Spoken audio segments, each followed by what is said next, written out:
Games,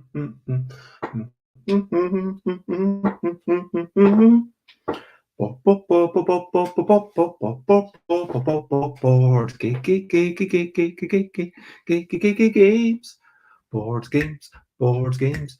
I might be talking about board games, this board game, but I'm not gonna shout. It's called Dice Hospital, ER Emergency Roll. I'm not gonna eat blue chips out of a bowl. Though I have some chips over there and they are tasty. But this is not the time for such a thing to eat. I'll play this game, it's rolling right. I'm sure it will be quite a sight. And Matthew Dunstan and Brett Gilbert, they have made games that don't hurt, and I'm assuming it will be relatively simple to learn. I've not read the rules yet, so you can watch me potentially crash and burn.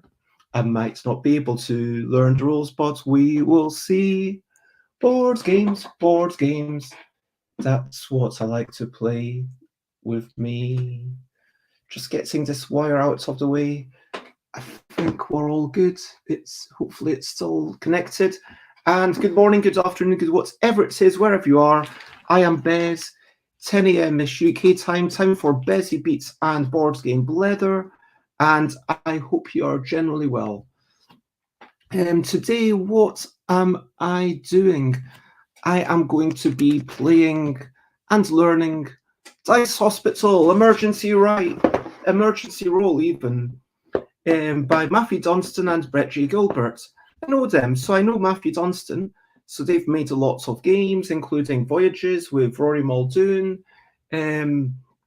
I started co-designing a game with them, which might or might not come to completion. We will see.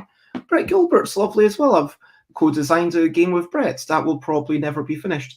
We designed it, the three of us, myself, Brett Gilbert, and Andrew Sheeran, where it was called Dancing Monkey Tongue. It was kind of like charades, but you do three things at once. It had loads of problems, but I spent the day with Brett in Cambridge. It was one of the most lovely things ever.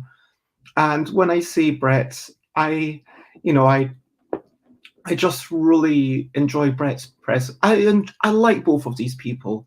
And I've worked for Alley Cat Games. I just want to get that bias out of the way. So I am very biased about these people. Jackie Davis, on the other hand, look, Jackie, I've got nothing against you, but I don't know you. I mean, I would like to get to know you. Maybe you're the most amazing person in the world. I don't know. But, I'm not going to say anything about you because, as far as I'm aware, we've never really had any interactions. But this is, well drawn, so good on you for making good art. Apparently this is 10 plus, so I am more than 10 years old. Ooh, 20 to 30 minutes. I think I'm able to handle this. Should be a simple game, 1 to 6 players. I am 1 player, boom, perfect. And then we can see the different sides. Let me make that screen a little different.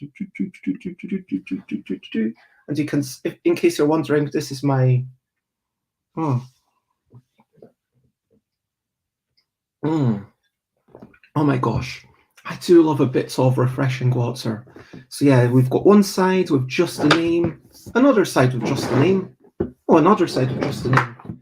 And only on the bottom does it say, I have to admit, when I see a game on a shelf, I do like the vital stats, at least the player count and the time, and maybe the player age to be just on the side of the box, because I just feel like if it's on my shelf and I'm looking at it and I'm thinking, can I play this or not? I want to have that idea.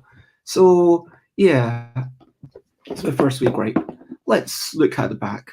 Components, 50 game sheets, 27 ambulance cards, 16 specialist cards, a chief physician card, dice, and pencils. Boom, so I don't even need to get my own pencils.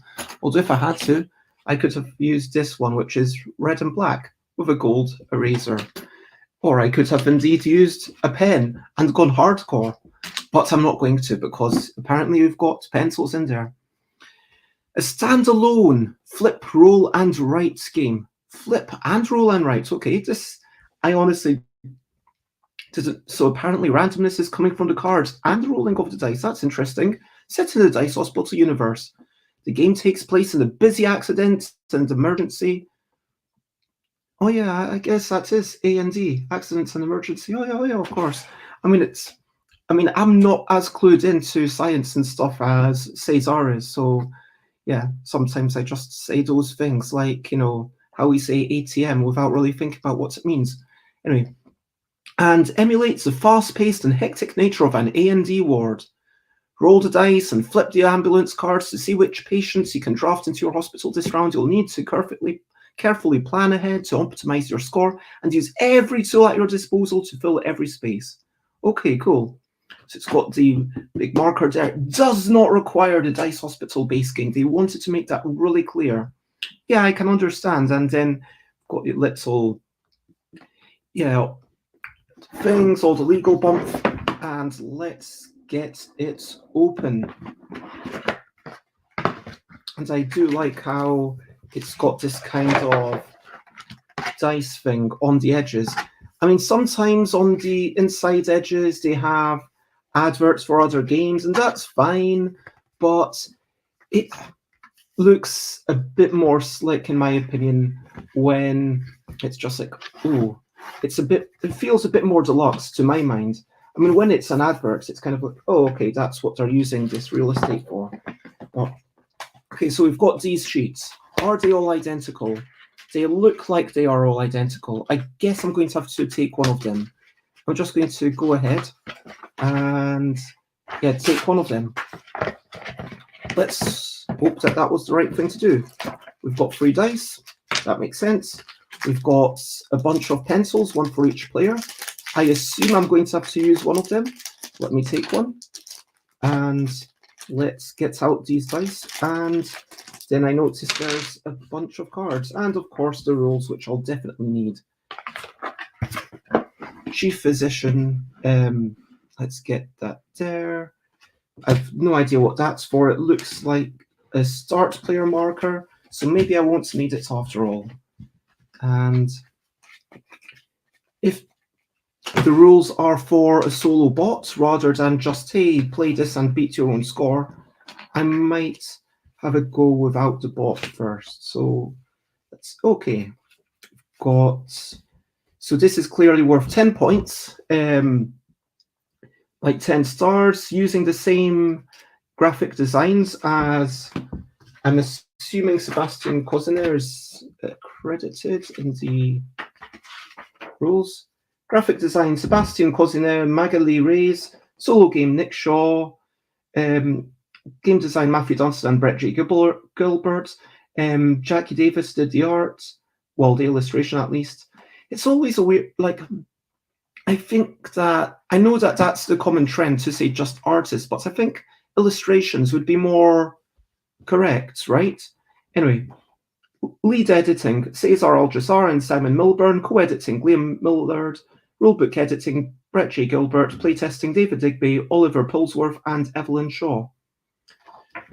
So, what was I at? Oh yeah, just that the iconography is very similar. So these are clearly some sorts of tasks. I guess you need to put numbers into these hexagons, and then you get this many points if it's a multiplayer game, or this many points. So this one, 1, 2, 3, 4, 5, 6, is apparently equally difficult, whether it's multiplayer or solo. Whereas this one is much harder solo to get 3 2s and 3 5s, or all of one. And I'm wondering whether this needs to be specifically all 3s or whether it could be any number. We will find out. I've not read the rules yet. This feels fairly intuitive. I've no idea what this one means. Okay, the radiologists are a bit more complex. Not sure what's going on with them. I guess I will find out. And, oh, they're double-sided.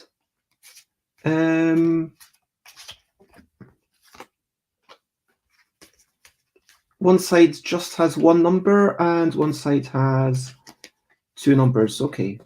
And these are all single-sided. Okay, so there's actually 3 different decks. And this is all one big deck of fans, and we'll find out what's going on there.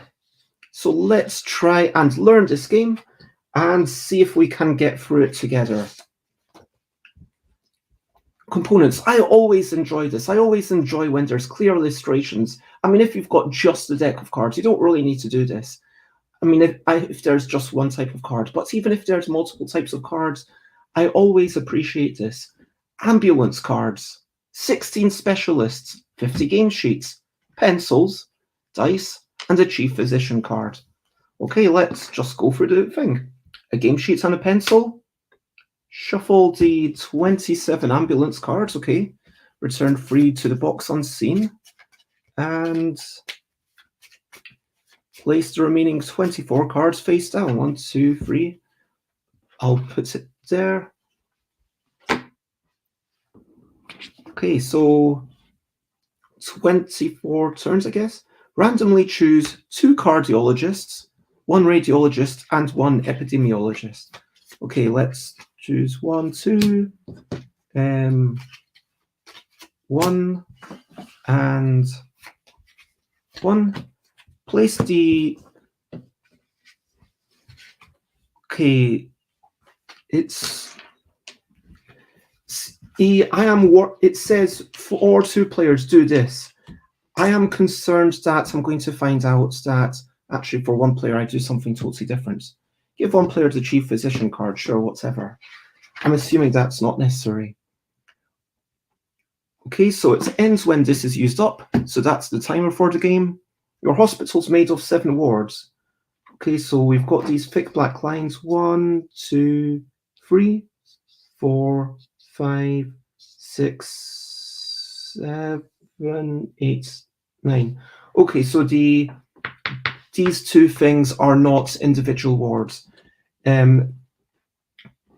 Okay. This is an X-ray lab, apparently, as opposed to a ward. Oh yeah, between the wards are 2 separate. Each is connected to the central lobby.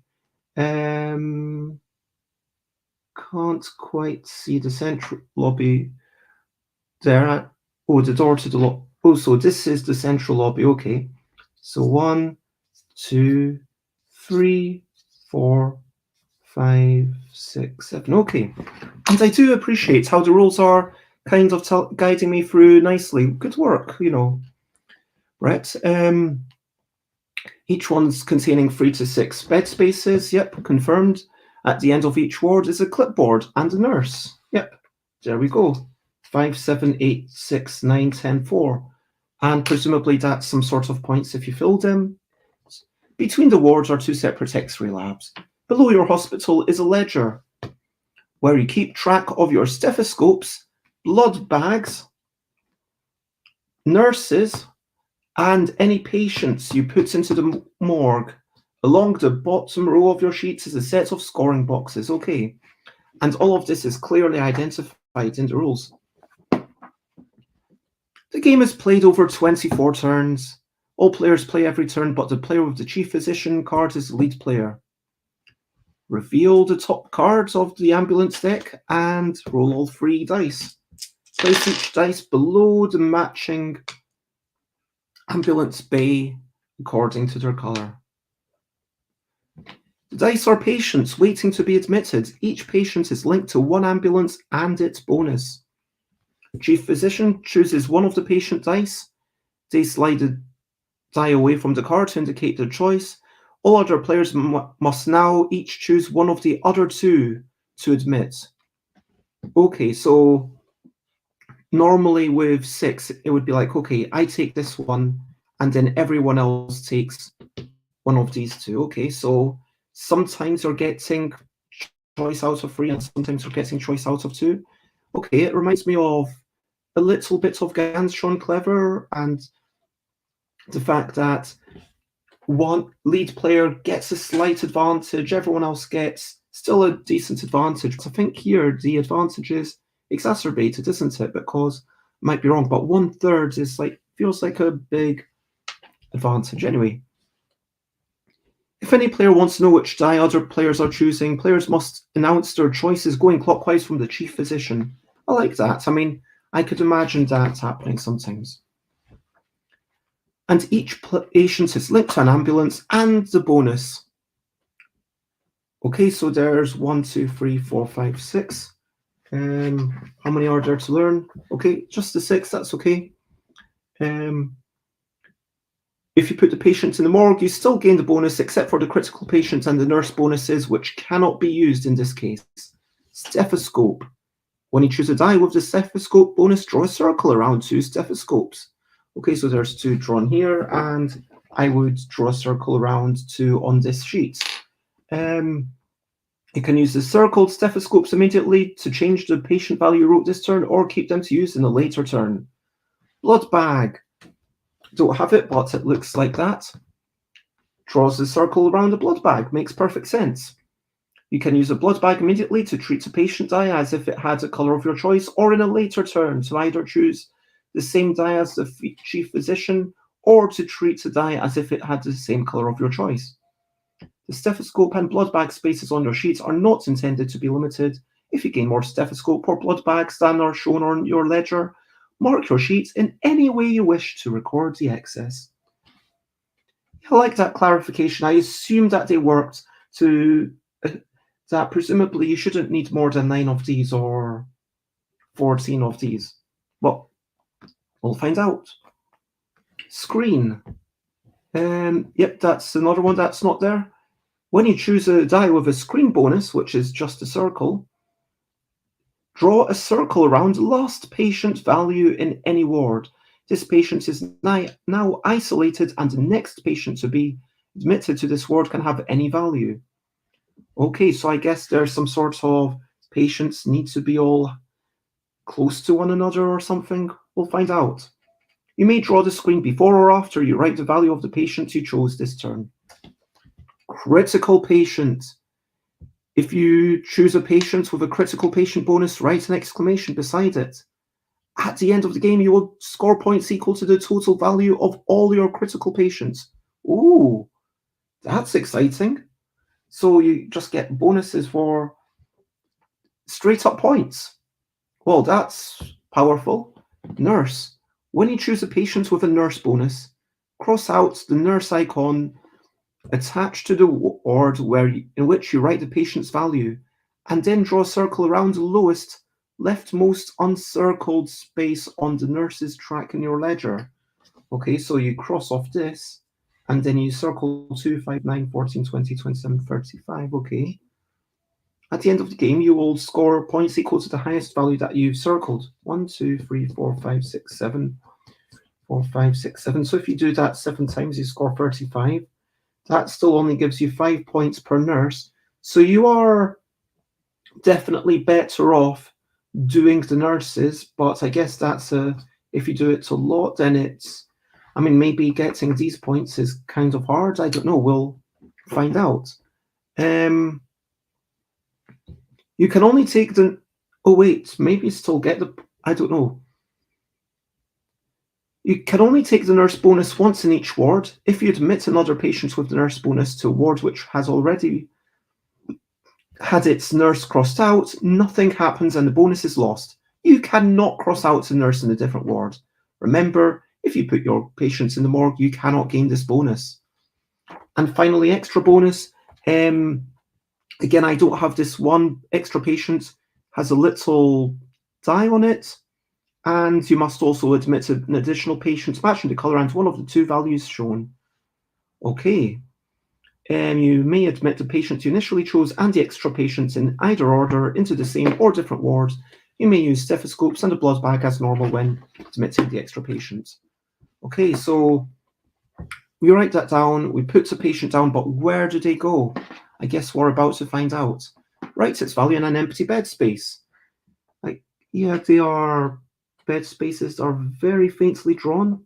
I can see that they chose to reuse artwork from Dice Hospital, like it's quite nicely done. Okay, the color of the patient must match the color of the bed. So if it's green, red, or yellow, you need to have a green, red, or yellow die. Gray spaces are wild. Makes perfect sense. And I like how they use the same color as Ticket to Ride, and also chose gray rather than black or white, because yeah, those feel like they could already have their own meanings. Bed space. The first patients admitted in any ward must be written in the bed space adjacent to the lobby, to the one next to the door. Each subsequent patient admitted to the same ward must be written in the next adjacent bed space. Filling the bed spaces in order, you do not have to fill one ward before admitting patients to other wards. Okay. And the first patient admitted to a ward can have any value. Each subsequent patient admitted to a ward must have a higher value. Okay, so 6 is really rubbish. Wow, that's sad times. I guess that's why you really want to isolate patients. So if you draw a 6, or if you've got a high number, the only way to keep going is to do the little circle. Okay. Then you've got, I do like it when I'm fairly sure this is an example, but I do like it when examples are in italics with a little bit of word that says example on it. Anyway, I'm assuming this is an example. You admit a green patient's die of value 3. You can write the value in any one of the bed spaces marked tick. Each of the beds is green or wild and is either adjacent to the lobby or to a patient in its own ward with a value lower than 3. You cannot write the value in any other space, cross. Each of those beds is either the wrong colour or is adjacent to a patient in its own ward with a value either equal to or greater than 3. Okay, so filling in 1, 2, 3, 4, 5, 6, 7, and you've got 7 rows. I guess they could just be going left to right, except for whatever's going on with this X-ray ward. We'll find out about those later. I'm excited to find out what the X-ray ward does. Stethoscopes. You may use one or more stethoscopes to change the value of a patient before you write it in the bed space. Each stethoscope used adds or subtracts 1 from the value. Don't change the value on the die itself, just write a different value. You cannot reduce a patient value below 1 or increase it above 6, and you cannot change a 6 into 1 or change a 1 into a 6. You start the game with 1 circled stethoscope in your ledger. Each time you gain a stethoscope, draw a circle around 1 in your ledger. When you use a stethoscope, cross out a circled stethoscope. I've never said stethoscope in a short period of time so many times before in my life. Using blood bags. You may use a blood bag to do one of the following. Choose the same patient value as the chief physician, which I guess doesn't actually happen in one player because I'm always going to be choosing first. Or ignore the color of a patient die.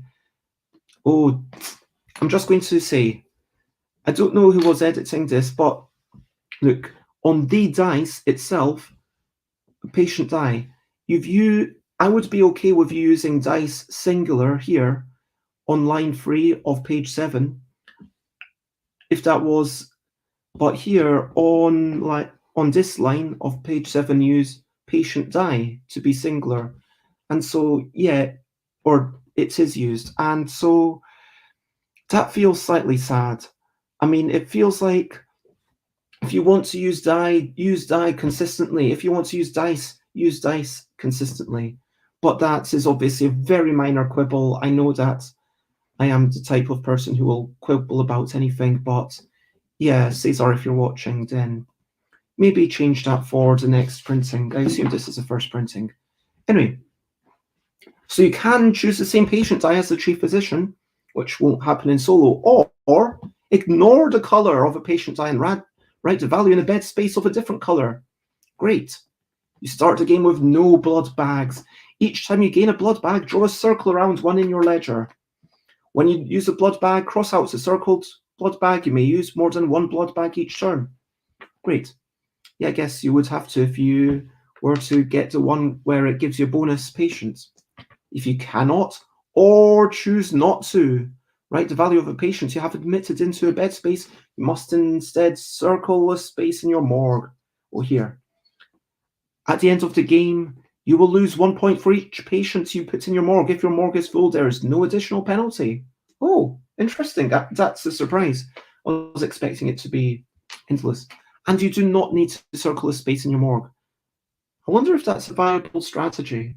because presumably you also lose patience, like you lose potential points, and that feels, I'm assuming that that's the bigger deal, like you're losing potential points, not only to -1, but at that point it's kind of like, yeah, this person isn't going to get a good score, why do we keep punishing them?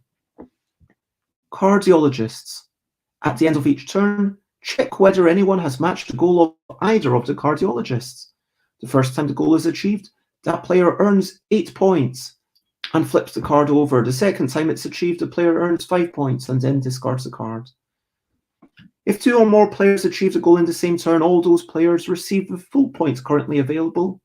If you score points from a cardiologist, write the points in the appropriate box along the bottom of the sheet.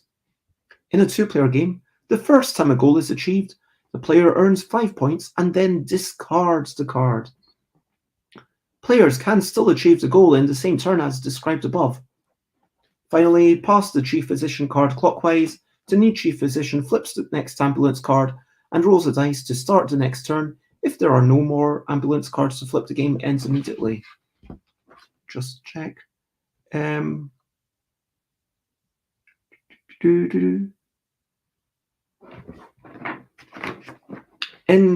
So the game ends after 24 cards when the ambulance card has been used up. 5 players, 25 turns. Everyone calculates their scores and writes their individual scores in the boxes along the bottom of their sheet. Add these values to find your final score. Unused stethoscopes and blood bags are not worth any points. Okay. Filled wards. You score points equal to the total clipboard value of every ward that you completely filled with patients. Okay, interesting. So I guess the nurse and this bit are separate. So I guess crossing off, I thought just because the nurse and the clipboards are so close, I kind of assumed that when you crossed this off, it was having a penalty and you weren't able to get these points anymore. But I think you are. That's like my only point of confusion. I'm fairly sure you are. Like they would have mentioned it if you weren't, but it does feel like, yeah, I feel like that should have been clarified. Critical patients. Score points equal to the total patient values of every critical patient anywhere in your hospital. So I really want to take this because I will score 6 points. Makes sense. Okay. But unless I isolate it, I'm not going to be able to place anything else. Yeah. Nurses. Score points equal to the highest, rightmost value that you circled on the nurses track. Cardiologist. Any points scored for achieving the goals of the cardiologist that were recorded during the game. Radiologist and epidemiologist. So that's radiologist. Score points for, these two. Score points for each specialist based on the final arrangement of patient values in your hospital. See page 10. Morgue. Lose 1 point for each patient in your morgue. Okay. And cardiologist, I've got, if I gain 4 blood bags, I gain 5 points. If I admit at least 1 patient to all 7 wards, okay, so once I've got something around in all the initial doors. Radiologist, what does this mean? 4 plus, score 2 points for each patient valued 4, 5, or 6 adjacent to a radiology lab. Okay, so all of them are to do with things that are next to the radiology lab. Does that make sense? And epidemiologist, 1, 2, 3, 4, 5, 6, score 10 points for each continuous sequence of patients valued 1 to 6, ignoring walls. Each patient can only count in 1 sequence. Okay.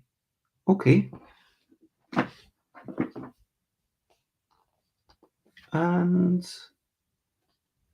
now I'm confused why there's a 2 thing here.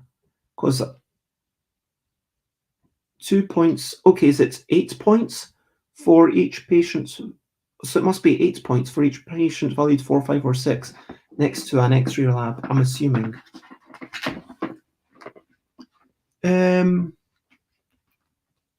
You can play it against an automatic medical assistant, so I could play it just as it is and see what score I get, or I could use the AI. And AliCat, Artificial Logic Integrated Care and Treatment Bot, or AliCat. Very nice. I see what you did there. Set up a 2-player game, give AliCat a game sheet and place it beside your own. Circle the first 2 nurses in AliCat's ledger. The nurses are not associated with individual wards. They're always the lead player. So place the chief physician's card above your game sheet. You and AliCat alternate being the lead player in each round. Use the chief physician to keep track. AliCat scores points as normal, except for radiologist and epidemiologist. And you know what? I might just play a solo game without AliCat to try to learn it and see how I get on. That's what I'm going to do, and I will play it. And although, yeah, there's nothing in here to say what's a good score and what's a bad score. I mean, I get that some people prefer doing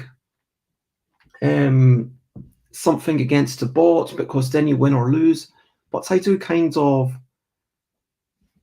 at this point, I've read 11 pages, and it would be nice to kind of say, you know what, I'm going to stop at this point.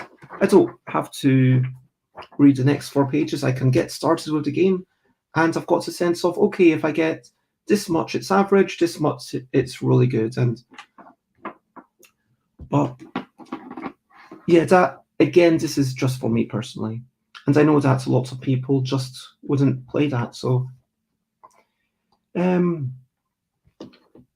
AliCat chooses the lowest valued available patient die, or if tied, the leftmost die among the tied dice. If AliCat is the chief physician, you must choose from the other 2 dice as normal.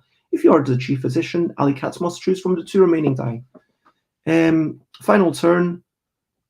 For the final turn only, if AliCat could choose a die and legally place it to fill the last empty space in a ward, using any combination of stethoscopes and blood bags to do so, it will always choose that die and ignore all of its usual protocols for choosing and admitting dice.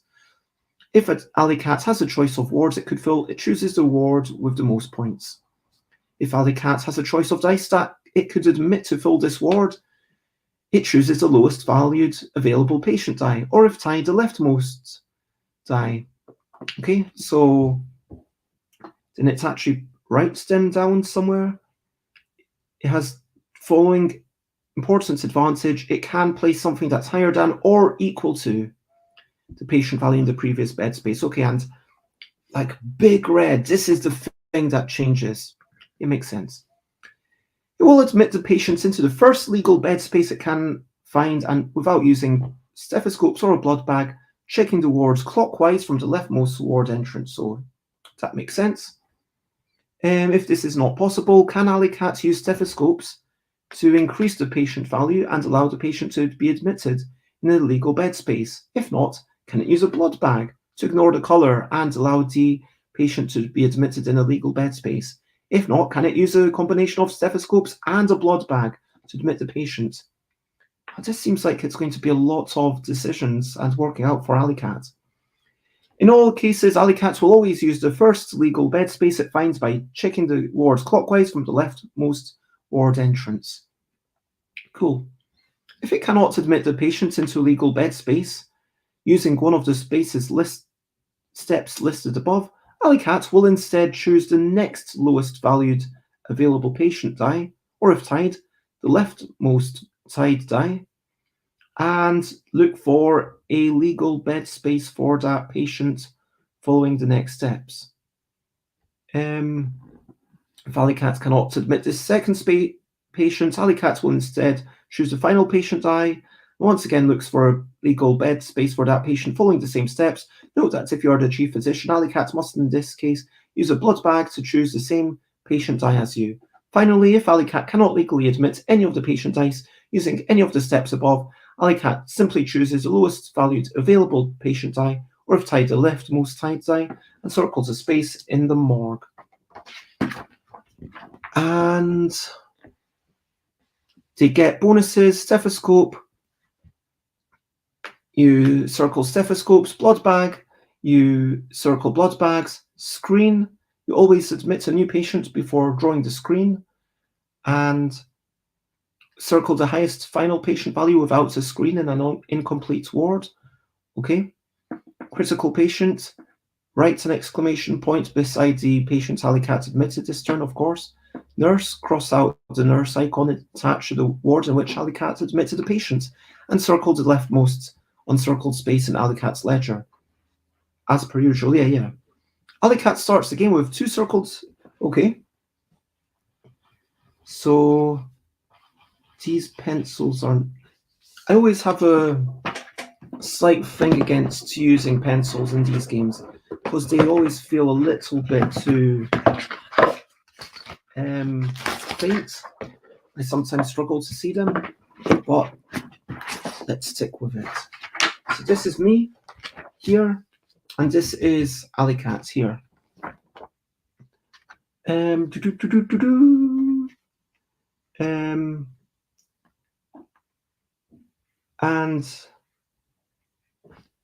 in the unlikely event that Alicat gains more than 5 additional nurses, the bonus is lost. Extra patients. Alicat always admits the extra patient after admitting the regular patient. Alicat chooses the lower valued extra patient, admitting it following the same steps as normal. If that patient cannot be admitted, Alicat instead tries admitting the higher valued extra patient instead. Alicat only circles a space in the morgue if neither value of extra patients can be admitted. Alicat ignores the goals on the cardiologist cards and can instead score one or both of the cardiologists by completely filling wards. If Alicat fills a ward and at least one cardiologist remains, Alicat scores 5 points. You choose which cardiologist to discard, okay? While both cardiologists remain available, you must treat them as a single combined goal and can only score them if you achieve both goals. Okay, so I need to get 1 in each thing, which I should be able to do before Alicat, and 4 blood bags, which I might not. Okay. So it's important that I get, both of these. If I achieve both goals before Alicat fills a ward, score 10 points and discard both goals. If you score both on the same turn that Alicat fills a ward, you score 10 and Alicat scores 5. If only one cardiologist remains, you may score it individually by achieving the goal, and Alicat may score it by filling a second ward. In either case, discard the card. If you achieve the goal on the same turn as Alicat fills a second ward, you both score 5 points. End of the game. Calculate your own score as normal. Alicat scores points as normal, except for the radiologist and the epidemiologist. For each of these cards, Alicat scores a fixed number of points.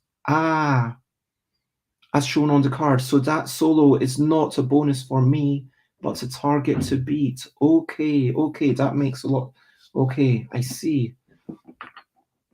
That makes a lot of sense. And hello to me. It's lovely to see you, and I hope you're generally doing well. I just realized that I never did the regular things. So I will do the regular sections once I've read these rules, but I'm basically just reading out these rules to this game. And then I'm going to start playing and we will, get on with it and see whether I will beat Alicat or not on my first game. And it's funny because, Alicat is the name of the publisher and Alicat is the name of the bot. It's Artificial Logic Integrated Care and Treatment. And so it's kind of like Alicat. Yeah, I beat Alicat. Anyway. But yeah, I hope that you're well.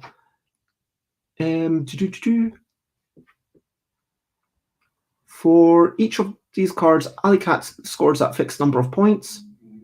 Alicat never scores any other points for these cards, regardless of the arrangements of patient values in Alicat's hospital. If you score more points than Alicat, you win. If there's a tie, Alicat wins. And if you want to make it harder to beat, you can pick 1 or 2 of the following modifiers. I will definitely not do that on my first turn. Okay, so we are ready to go. And before we do, let's see recent highlights, living life and seeing the sights. Recent highlights, playing games and other delights. Recent highlights, what have you been up to recently? yesterday. I chilled out. I did all my posting. I wandered around and I bought some chips. You know what? So I said I wasn't going to eat them, but I might. Oh no, they're too far away. But I've got these chips, which are literally bright blue. Like they were. Like I asked how much are these, and the person said, "Oh yeah, they're quite expensive. It's $7.99." So that is expensive. But when I say they're not quite crisps, they're kind of like spiral potato things, and are meant to be quite spicy, but are blue, and it's incredibly artificial. But that was quite a joyful thing. Yeah, what have you been up to? Let me know. And otherwise, brilliant thing, brilliant thing. What's a little thing which is brilliant? Learning games is brilliant because learning games. Oh, let me actually. Okay, do that. Yeah, learning games, a new system of stuff to play and learning games. Learning games is a brilliant thing. Feel free to comment, ask questions, from like, follow as I move along. And if you want to give me tips or suggest moves, then you can absolutely. And so I'm going to get on with the game. I've already rolled my dice. I am going to start off with the 2, I think. Even though that does give 6 points, which does feel quite nice, but then you've got to use so many of these things. I'm going to actually write plus, minus, and change color on here. So I will write 2. There we go. And Alicat takes the 6 and can place it there with an exclamation mark beside it. That's turn 1. Alicat does the thing. And now, Alicat, which will you choose? Alicat, which dice will you use? There. So we've got Alicat chooses the 3 because it can definitely take a 3. It can't place it there or there, so it goes here. And it circles 2 of these stethoscopes. Congratulations. And now I get one of these, and maybe I go with a 4 in the red area because that 4 would... Yeah, I want to work towards these things. So I'll do that 4, which means that I cross off this and I circle the little nurse. So I've gotten that bonus. Turn 3. Quite a fast, whippy little game. Let's go. And red, yellow, green. And hello, Jess. It is lovely to see you. Oh my gosh, is that Bez? I love her. Thank you very much. Yes, I am wearing a cuddly Christmas jumper.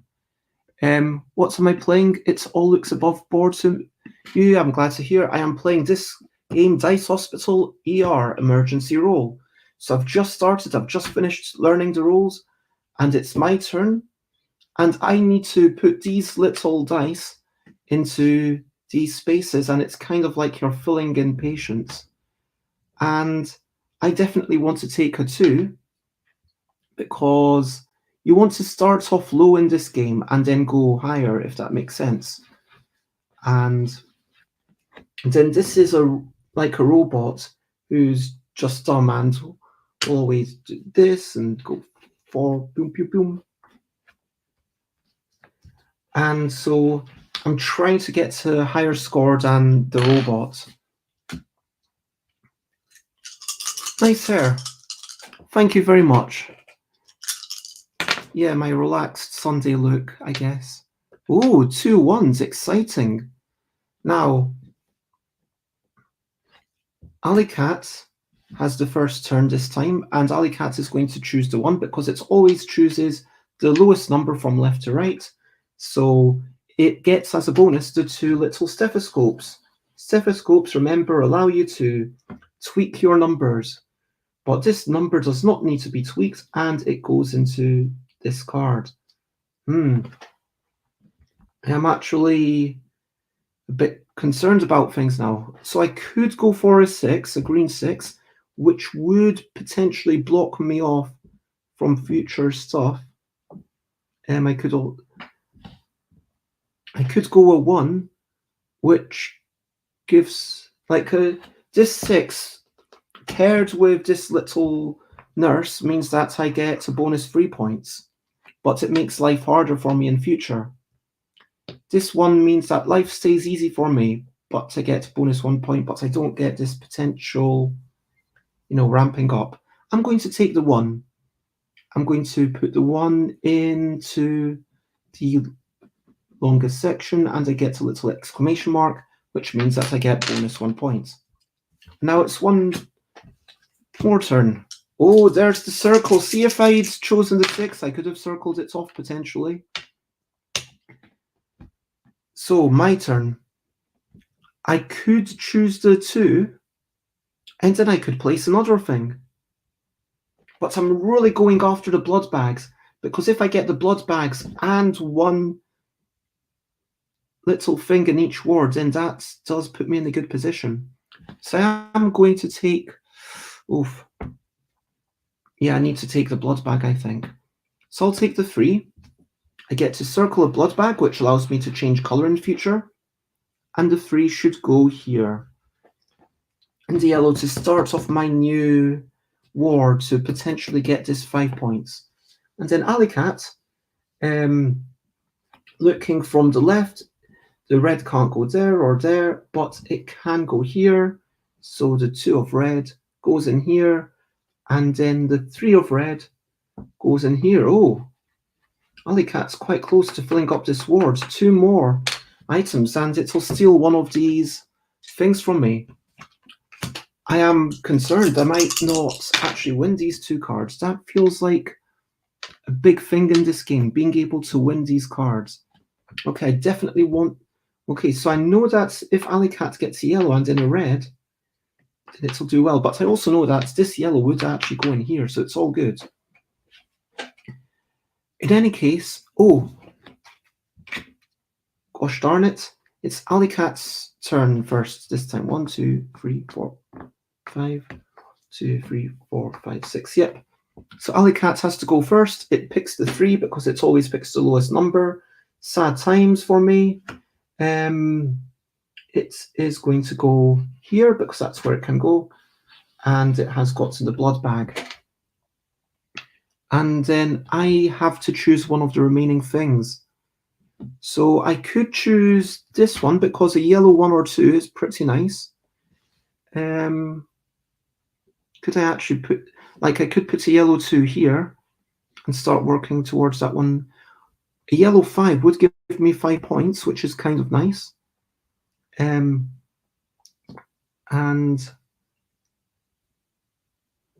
yeah, the green 5 also allows me to... I think I'm going to take the green 5 and then choose the yellow 2 to go up here. And now it is my turn again. Yay, blood bag. Let's hope that I get some blood bags. Boom. Let's see what happens. Oof, if I want to take the blood bag, I've got to take a 6. That's not good at all. Okay, so the 6 is a yellow, and that would get me slightly closer to having that. And I could finish whatever I place. I can finish that off anyway. Oh, I could use my stethoscopes. Of course, I've completely been forgetting my stethoscopes. Yeah, so 6 of yellow. I could use a couple of stethoscopes to knock it down to a 4, which seems much better. And I could just put it in here because I'm still only 2 blood bags out of 4. So I really need to get... I would like a lower number for there. And then at this point, if I want to be strategic, I might start thinking, okay, yellow is here. Yellow would block itself. How many blood bags are there in the deck? This is where I really want to know, yeah, how many blood bags are there in the deck? And I guess that's why you discard 2 of them, so you can't exactly card count. But are there 10? Are there loads? Or is it like 8? I don't know. I'm assuming there's quite a few because you're meant to be able to have multiple people doing this. So I'm going to assume that, yeah, so if it chooses the red 3, where would that actually go? That would not be able to go anywhere. And then what happens if it can't do anything? Then it uses one of the blood bags to change the color, and then red 3 would go here. Okay, so it would become a yellow 3. And let me cross these out more clearly. I am going to, go with the 6, 3. Oh, this is not. I'm going to go with the 6, just to get the blood bag. So I think it is a tense race to do this before the AI finishes one of these little runs. So I can put I could put a 5 here, which would actually be the best possible number to go there by using one of the stethoscopes. And so let's write a 5, and have I definitely gotten 1, 2, 3, 1, 2, 3, 1, 2, 3. I think I already wrote the blood bag. Did I? 1, 2, 3. Yeah, I think I was potentially about to cheat accidentally. I think I already wrote the blood bag, which is sad times. And now the AI chooses the 3, and it will change the color of that 3 to be, oh my gosh, it's a, oh no, it's a yellow 3. I didn't realize that was going to happen. Oh no. So it has used its blood bag. So now if there's a red die that's 3 or less, then it's going to get one of these cards, and that's not good at all. Ooh. So I can't let it get a red die. Okay, so thankfully it doesn't take the red die, it takes the lowest one. It takes the green 2. Green 2 goes here. Green 2 takes the nurse and scribble that out. Boom. I will take the red 4, thank you very much. I will get my 3rd blood bag, and I will place the red over there or there. If I go, basically, am I gambling that I will get a better number than 4? Yeah, like I'm likely to get a better number than 4, so let's go there. And now it's my turn again. As long as I get a blood bag, it's all good. Come on. Yep. We are going to get the blood bag. Boom, boom, boom, boom, boom, boom, boom, boom, boom, boom, boom, boom, boom. So if I take the blood bag, the AI will take the 5, and it will finish that. If I take the 5, then I have to place it, for example, here. I have to hope that, so it doesn't get a 1, a red, a low red. Are they always mixed up? So yeah, red is actually the most likely to be taken. So I think I need to take the green. I'll take the green 4, which also gives me a blood bag. And now I have both these things, which means that I get 10 points. However, the AI, oh no, the AI takes the 1. Oh, I totally missed that. Amazing. So Alley Cat takes the 1 and boom.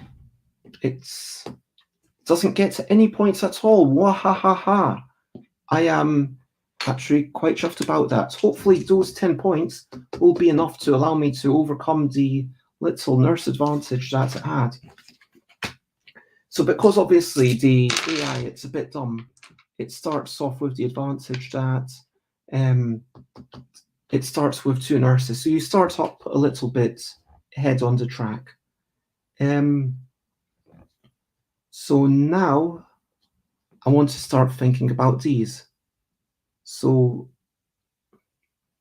I've scored 1, 2. So I want to have things that are 4 or 5 or 6 beside there. That means that actually the 4 yellow might be a really. It is. Oh no, it's the AI's turn. The AI takes the 4 yellow. Sad times. Can't go there. Can go there. Has a little exclamation mark beside it. Gets 4 extra points. That's pretty strong. Sad times for me. And I might take the 5 of red, and then that would allow me to circle a thing to isolate it, which seems like a strong move. Okay, so I'm going to use 5 of red in this green space and cross off a blood bank, and then that allows me to circle that, so that now a 4 or 5 would be really good here. And let's carry on. Now it's my turn.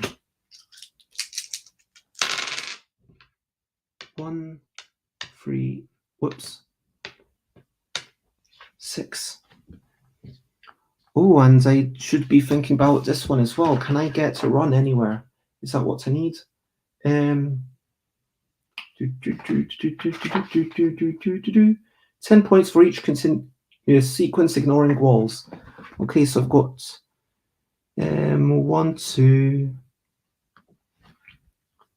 3, 4. Okay, so I should be thinking about 3, 4 here, but I should also be thinking about 4, 5, 6s here, and a 6 with in a red thing is very nice because it gives me 6 bonus points, which is definitely very nice.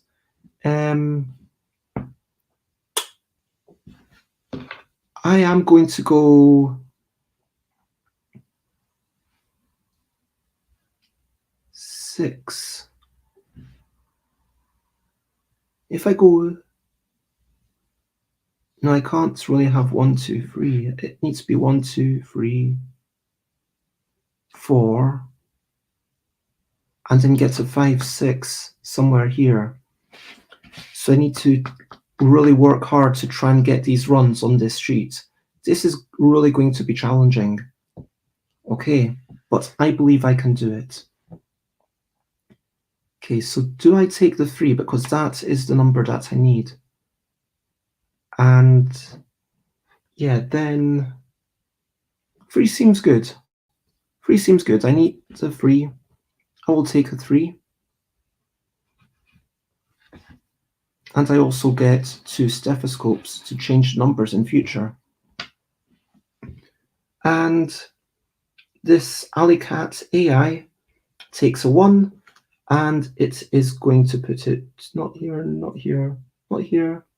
Can't go there, can't go there, can go here. And what happens with the circle? Let me double check. solo mode, screen, circle the highest final patient value without the screen in an incomplete ward. So 6. Yep.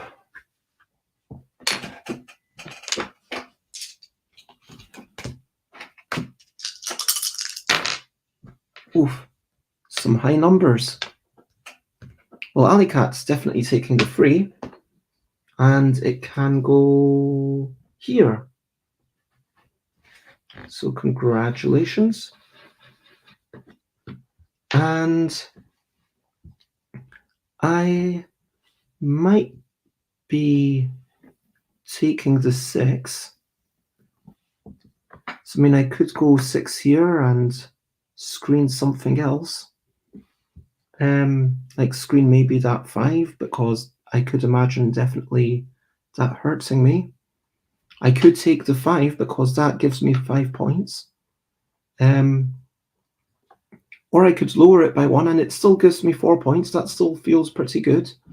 It does mean that I'll never score that particular nurse, which is slightly sad, but maybe that's okay. And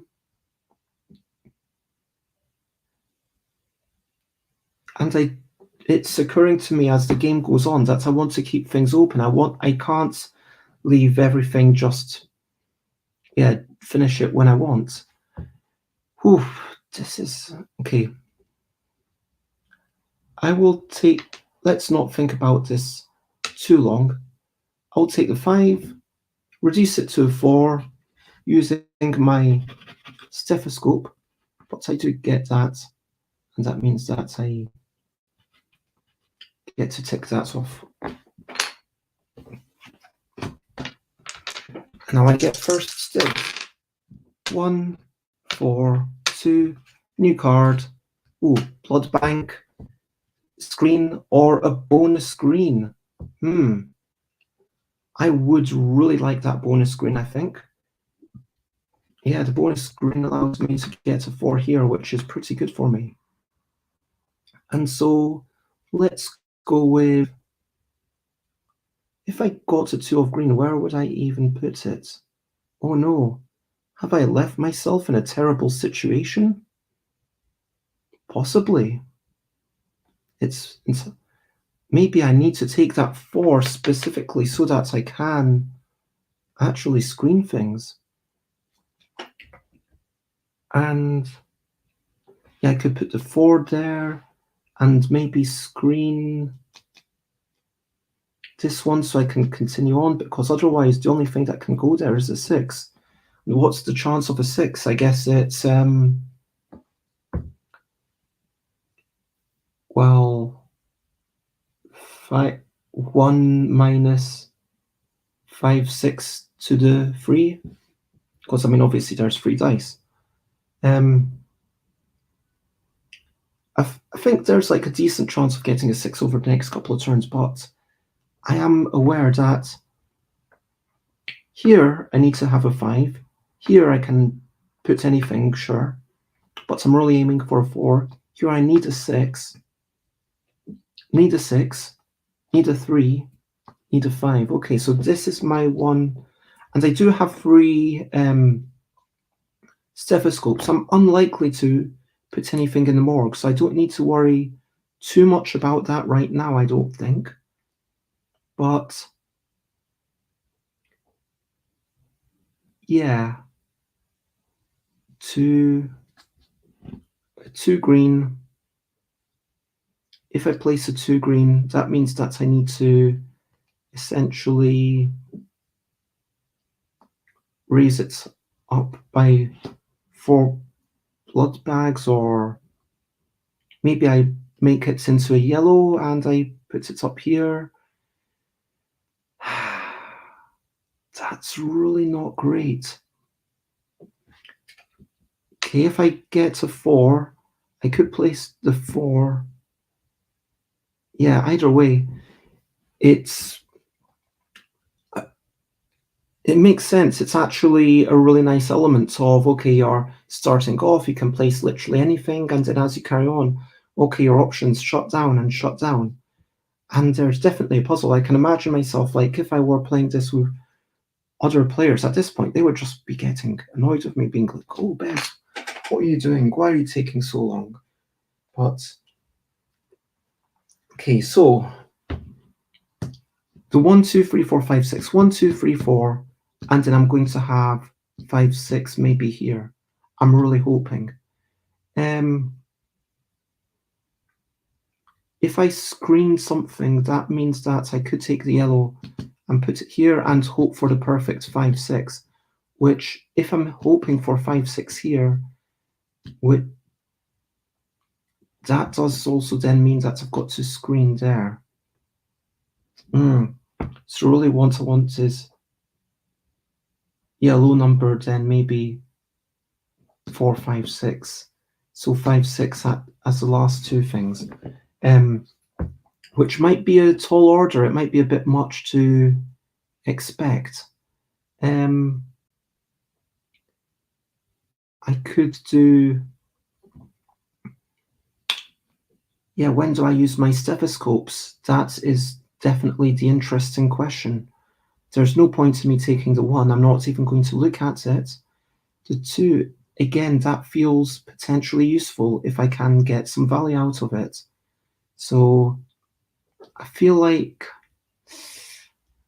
even though it's not exact perfect because I'm losing out on 2 points, I'm going to do that and then put 6 here, which forces me to cross off 2 of these.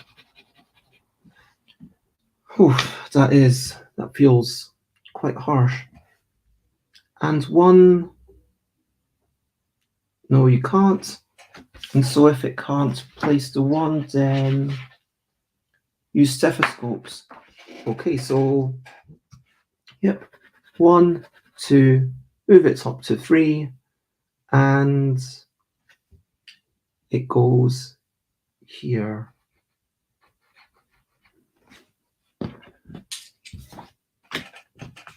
Bits of... Ooh, I'm excited by those stethoscopes. I'm actually really enjoying them. I feel like these extra abilities add just enough to the game to keep it interesting, and yeah,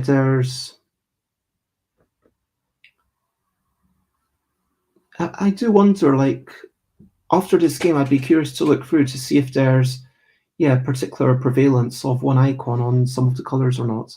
Anyway, so Alicat takes the 1 because that's the thing it does. It always takes the lowest number.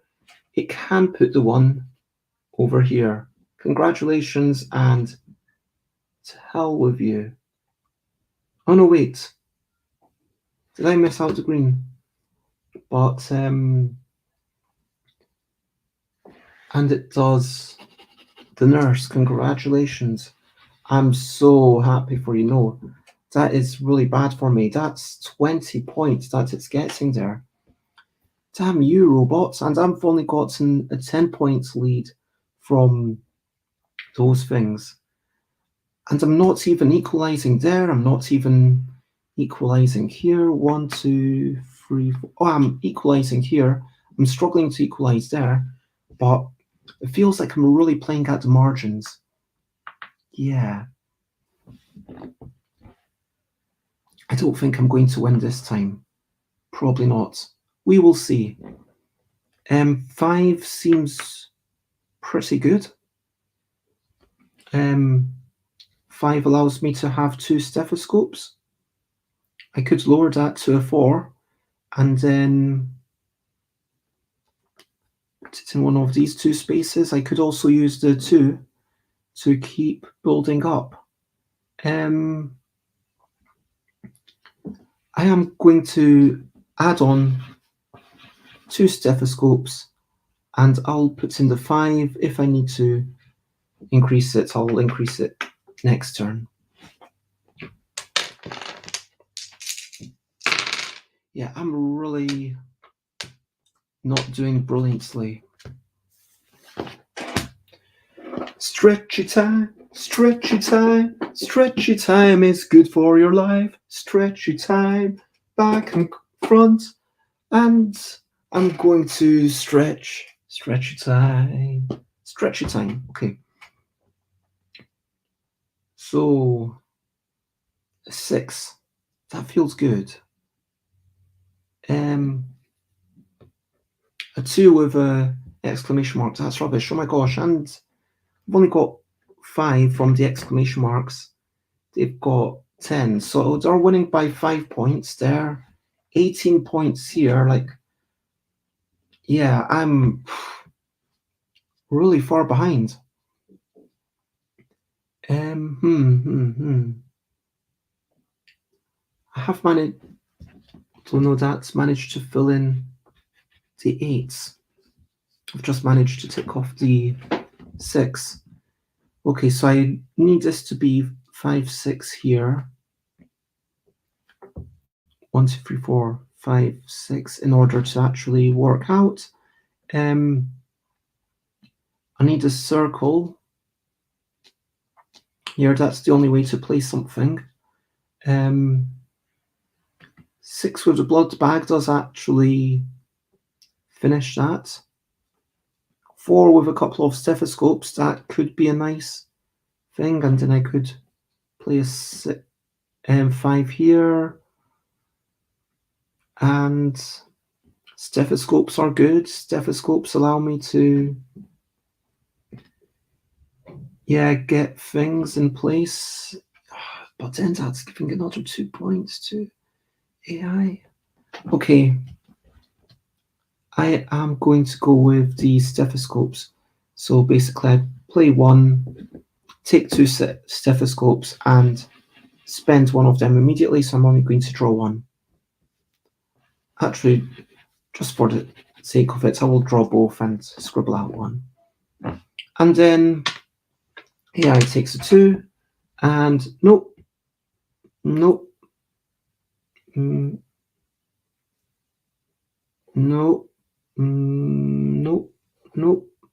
Okay, so it uses the. Oh, it doesn't have any blood bag. And so it can't do anything with. Yeah, it actually cannot place the red anywhere. Oh no, it can. It could go here, and it could raise it to a 5. Oh my gosh, and that's really powerful. And so scribble out 3 stethoscopes, and now it's jumped 5 points ahead of me with the exclamation mark. Damn you. Damn you. AI, you're winning. Why are you beating me? Okay. Red, yellow, or green. AI goes first, and it chooses the yellow, and the 4 goes here,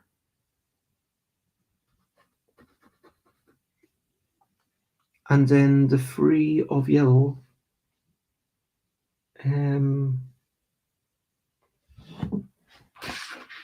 Let me double check how this works. Extra patience always admits the. Okay, so it's always tries admitting the lower value patients first, no matter what, which means that it actually chooses the 3, even though it has to spend extra stethoscopes to build it up to 5, 4, 5. Wait. The first legal bed space it finds by checking the words clockwise. Okay, so it will go to 5 here.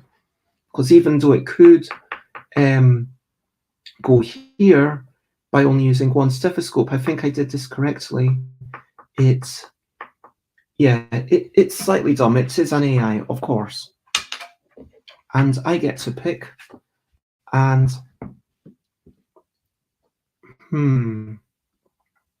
circle is pretty good. Circle would allow me to play a 4 here. And I've already got enough blood bags, I feel. And I need a yellow before I can go the 5, 6. I mean, I do desperately need a circle here, so maybe I would actually put the 5 just straight up red 5.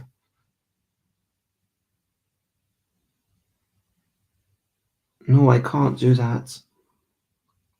Slightly cheating there. I'm going to put the 6 here, scribble out one of these, and then draw a circle round here. Okay, it definitely doesn't feel like I'm playing optimally by any means, but... And fellow legends, it is lovely to see you. I hope that you're generally well.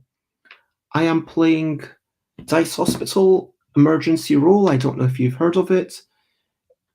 Designed by Matthew Dunstan and Brett J. Gilbert, who I sort of know. I've hung out with both of them. I've started making games with both of them, although one is kind of on pause, one of them was abandoned.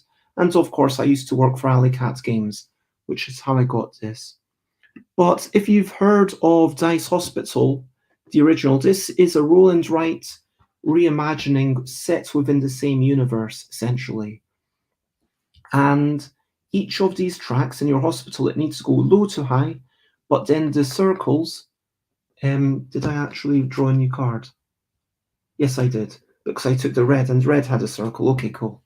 I've heard of the designer, and I have Dice Hospital. Cool. So this is obviously based on Dice Hospital. I mean, thematically, it's completely different. Mechanically, you've got 7 little tracks that force you to go from low to high, but then the circles allow you to ignore a change somewhere. These allow you to swap numbers. These allow you to swap colors. And you're also thinking about the general placement with the radiologist and epidemiologist cards. So I want to have a 1, 2, 3, 4, 5, 6 somewhere. And that's how these hexagons sort of interact, if that makes sense. Legends just came home from a board game night. Lovely. Well, what did you play? Let me know. I hope that you had a good time. And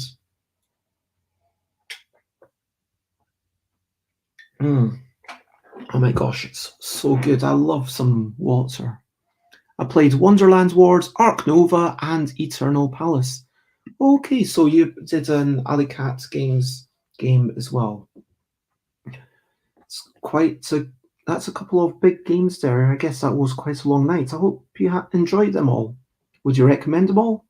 Who would you recommend them to? Now, while you're pondering that, I'm going to think about my next move, because I get the first pick.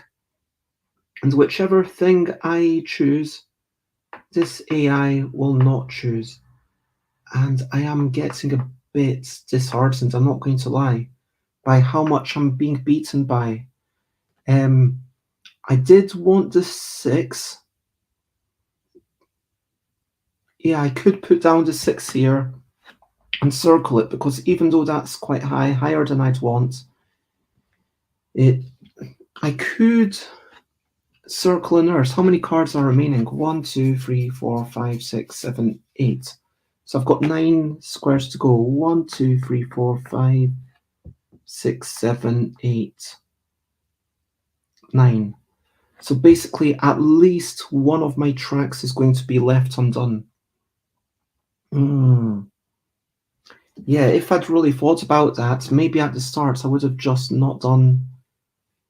Well, I had to do all of them to start them for my 5 points, and that was a 10-point swing, but yeah, maybe I would have not done a sec... Oh, I did do not a second one here, so maybe I'll just not bother progressing here. Maybe I'll kind of try to keep that blank, because if I know that at least one of them I'm never going to finish. Let's see. So if I do 6, that's a yellow, and that allows me to do the 5, 6 again. Well, I cancel. It might not be ideal. I'm just going to try it. And AI chooses the 4 and goes, nope, nope, nope, nope, nope, nope. Can't use a blood bag. And then chooses this 4 and it goes here. Okay. And that was my turn. Legend says, I really enjoyed Wonderland Wars a lot. The powers of each character and bag building was really fun. Great to hear, yeah, and I love the theme, and honestly, I love anything to do with, when it's Alice in Wonderland, I just love that kind of whole theme and the whole world. Combos of Arc Nova and a puzzle to figure it out with track to move and action system I enjoy, okay. Eternal Palace gave me a feel of Kingsburg, but with a painting gimmick. Yeah, I've heard it compared. And yeah, do you feel like one is necessarily better than the other, or do you think they're both on a par? Okay, so again, this one's going to go red. Still cannot be done. I don't think it has any spaces for red. Oh no, it does. 4. And then, damn you, AI, it can circle this one. So I do not get that circle because it gets first choice, and I get to choose one of the remaining ones. And I would like a red, but obviously,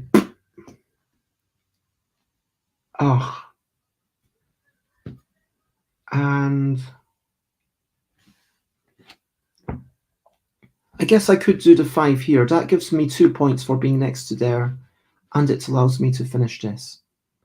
And it gives me 2 blood bags. I do like the fact that you're basically always getting a little advantage, and you always feel straight away, hey, I got this thing, it gave me some points, or it made it easier for future turns. And so that's a nice sense of empowerment, how useful these things are. And they're not too complicated. I'm really enjoying that. Legend says, I think I would rather play Kingsburg over Eternal Palace, but I think people will like the painting. Yeah, I do like that kind of semi-transparent thing going on there. Oh. I could go I could go 5 here, because I do need and use one of my many stethoscopes. It feels like the right move to do. 5, because I really, really want to 5. Oh no. Can I undo it? Can I... okay, this is honestly the first time I've done this in this game.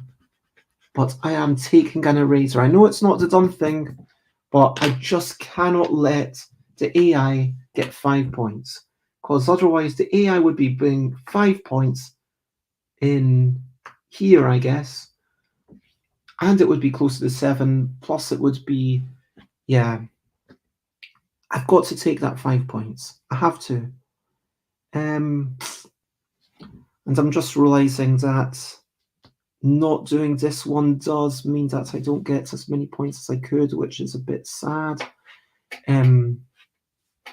Should I actually... No. Ignoring this one, I think, is still the right move.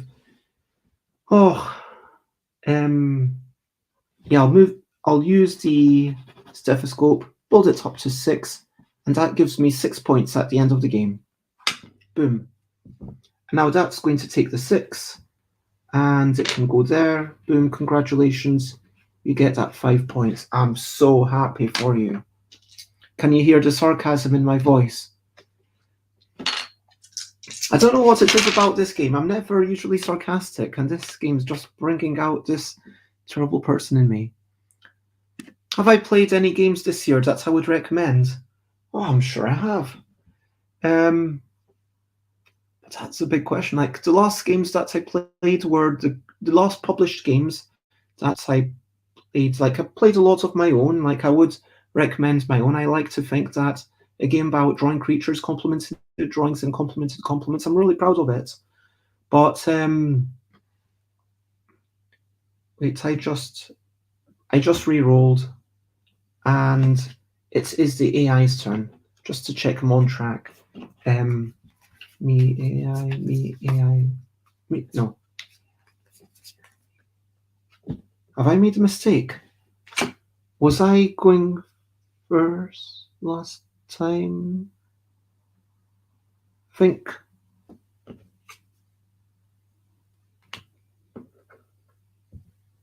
I don't know what I did there.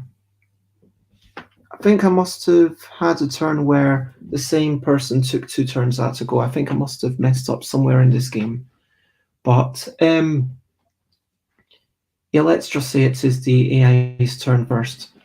And yeah, I loved the crew. I think that Scout's a solid game. I enjoyed, obviously, my game, and I played a lot of unpublished games. I'm trying to... Yeah, basically, the Scouts and the crew I would definitely recommend checking out. And my favourite game I learned last year was The Loop, and I played it last weekend and confirms how much I enjoy it. That's a lovely thing, yeah, coming back to something. And then you're like, hey, this is actually really good. It wasn't just my false impression. Okay, AI cannot change the color, so it cannot do any red things. Can it do a yellow thing? I'm really hoping not. Yellow, yellow, yellow. Oh, sad times. It does that yellow, which means that it does the 5 green, which goes here. And it really springs ahead. Really sad times, genuinely. Oh, I guess that I'm going to have to circle this at some point anyway. And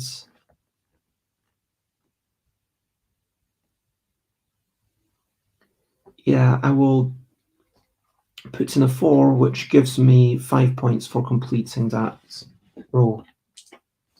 And now it's back to me. I need to check out Scout, says Legends. Yeah, it's worked well for...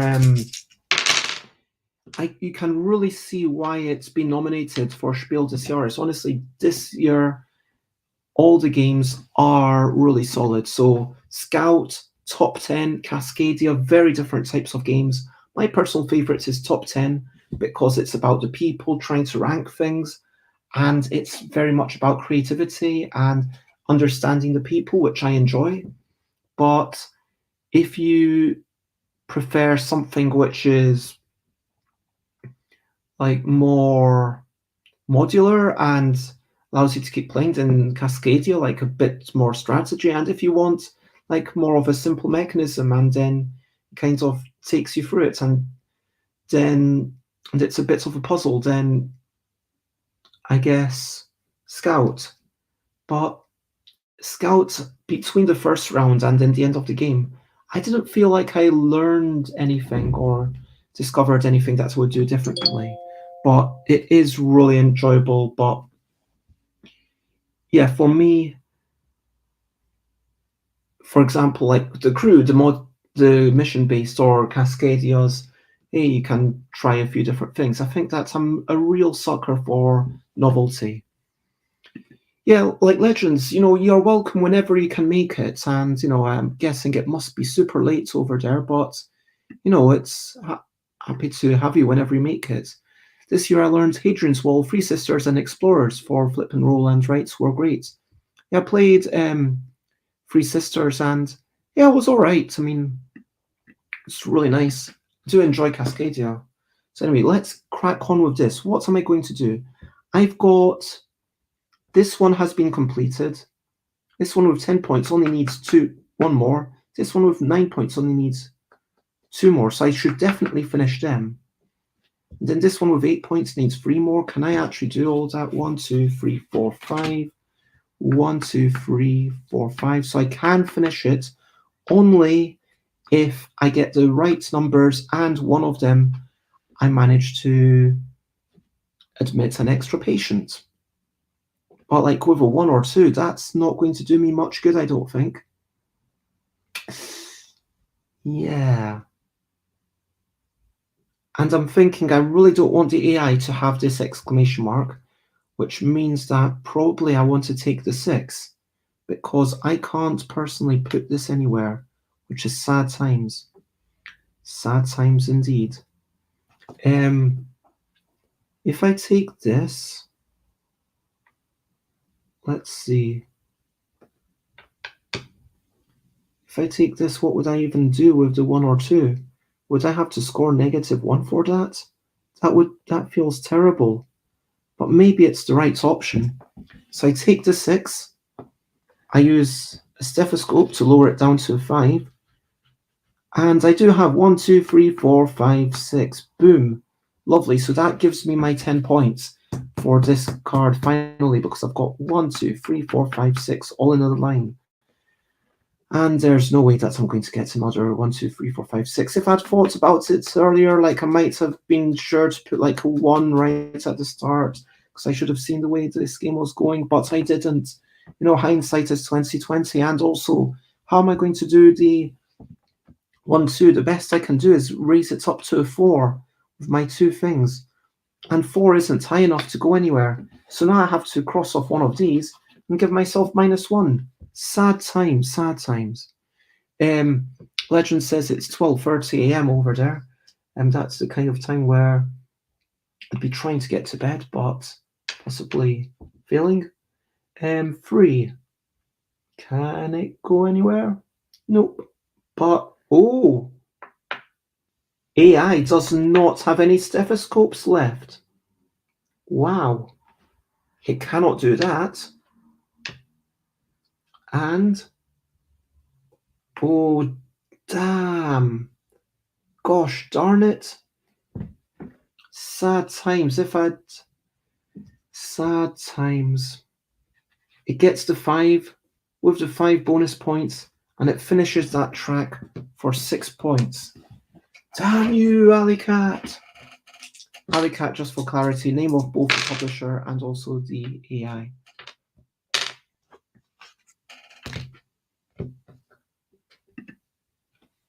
Okay, so it chooses the 5. 5 of yellow can go here, and because it's able to do equal, that's the one advantage it gets. Yeah, I think I'm going to lose by quite a big margin. And it gets the blood bank just to rub salt into the wound. For me, yeah, red. What do I want? I could get to 6 here. Circle that. That would give me 10 points. That's clearly quite good. I guess I'm really going to need these circles. Although, if I bank that there's a circle later on, I could instantly get 6 points off here. So do I gamble that there's a circle later? Do I gamble that there's a circle later? Yes, I am. I'm going to gamble that there is a circle later. And I'm going to take that 6 and put a little exclamation mark, which gives me 6 points at the end of the game. Yes, there's a circle. And I get first choice this turn. Okay, so whatever that is. Oh. Although there's only 2 cards left, so 1, 2 potentially. Do I really need to give up on this? 8 points? Oh my gosh, am I like... I think the AI has literally done all of them except for these 2 things. Yeah, but I do have more stethoscopes. There's no point to me... Okay, so if I were to take the 1, I could not put in the yellow. The yellow would be completely pointless. Unless I guess I could get 3 points. Oh no, 5 or 6. I would get 2 points for that. That's not great. That's not great at all. I think I've got to go for the 5, get my 10 points, and be happy with that. And then AI, can it take the 1? It's got the blood bag. No, it cannot take the 1. Can it take the 3? I'm really hoping it can't. It has the blood bag. It can take the 3, damn you. And it puts the 3, changes the color here, crosses that off, and it gets another 7 points. I am basically being annihilated. This is not good for me. Not good at all.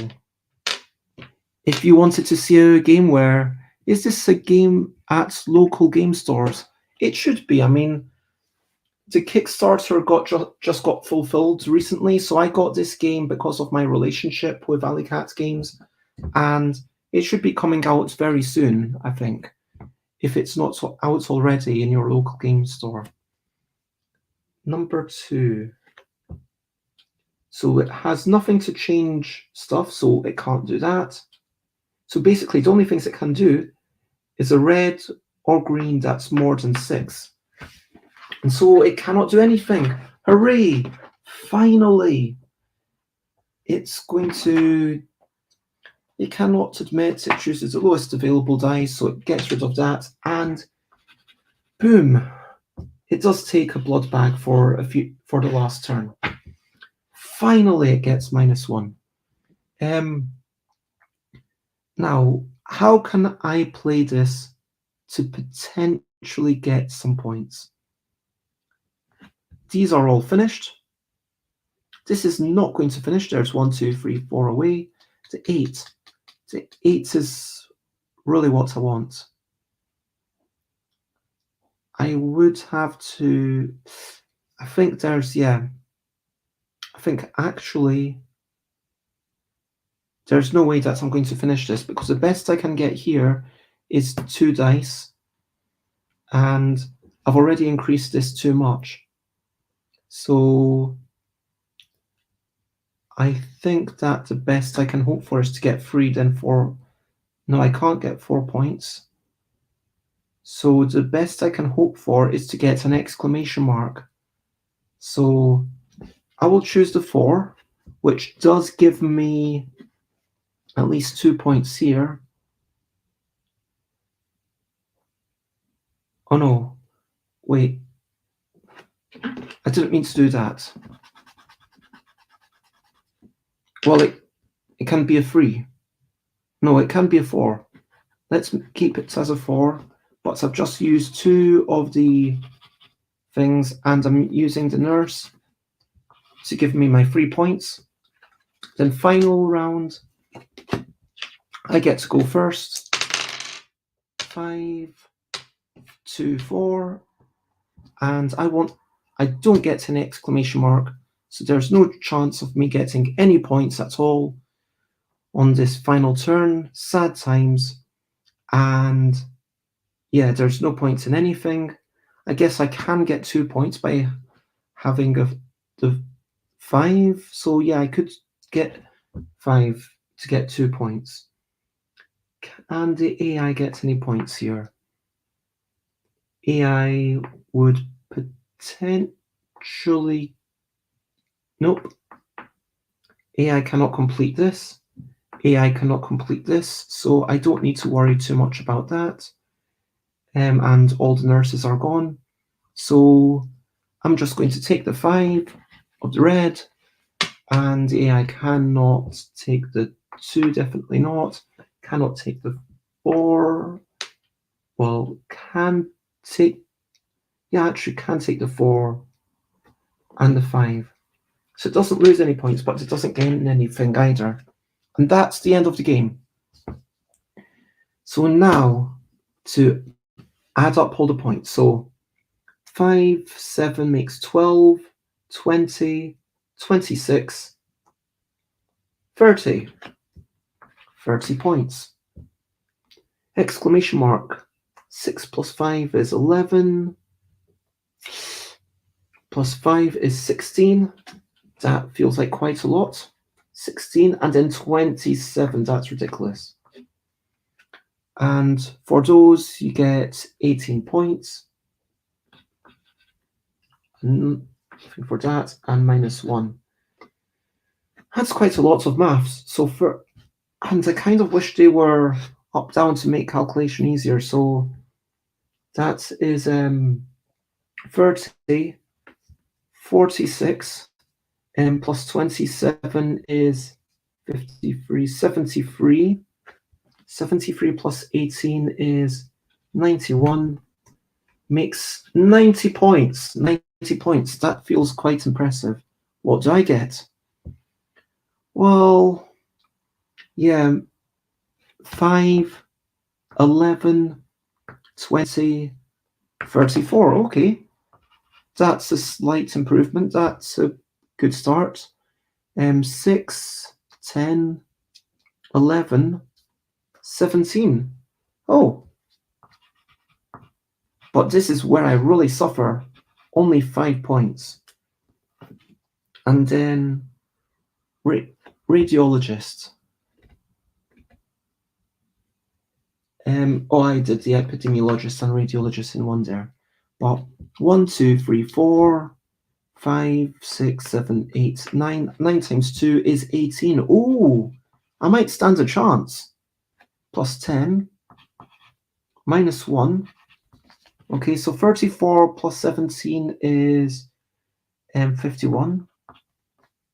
5 is 56. 66. 66 plus 18, 84. 94. Oh, 93. Wow. I was not expecting to have one. I don't know if you can see it properly, but yeah, let me know how the visuals were, because I'm like just using my mobile phone, so hopefully it was kind of clear where I was drawing and stuff. And yeah, give any feedback is much appreciated. I'm not going to be changing it this year, but when I go to Thailand, I am thinking about getting some sort of studio. But yeah, it feels like, okay, I did slightly better on filling the things. I did marginally better on the exclamation mark, especially when I started trying to block things. It did a lot better with the nurses. Yeah. But then I managed to snaffle the cardiologist. That was basically what won me the game, working hard on that at the start. And then I basically, rather than getting 8 and 10, I got 18 and 10. So like a bonus 10 points. So I think the bonus 10 points here and the 10 points there and the 10 point and like a couple of points from here managed to make up for the nurses. So, wow, I am quite chuffed with that. So I guess at this point I would look up the rules to see how can we make the alley cat harder to beat. At the start of the game, circle 2 extra stethoscopes and 2 blood bags. Preparation. Equipment.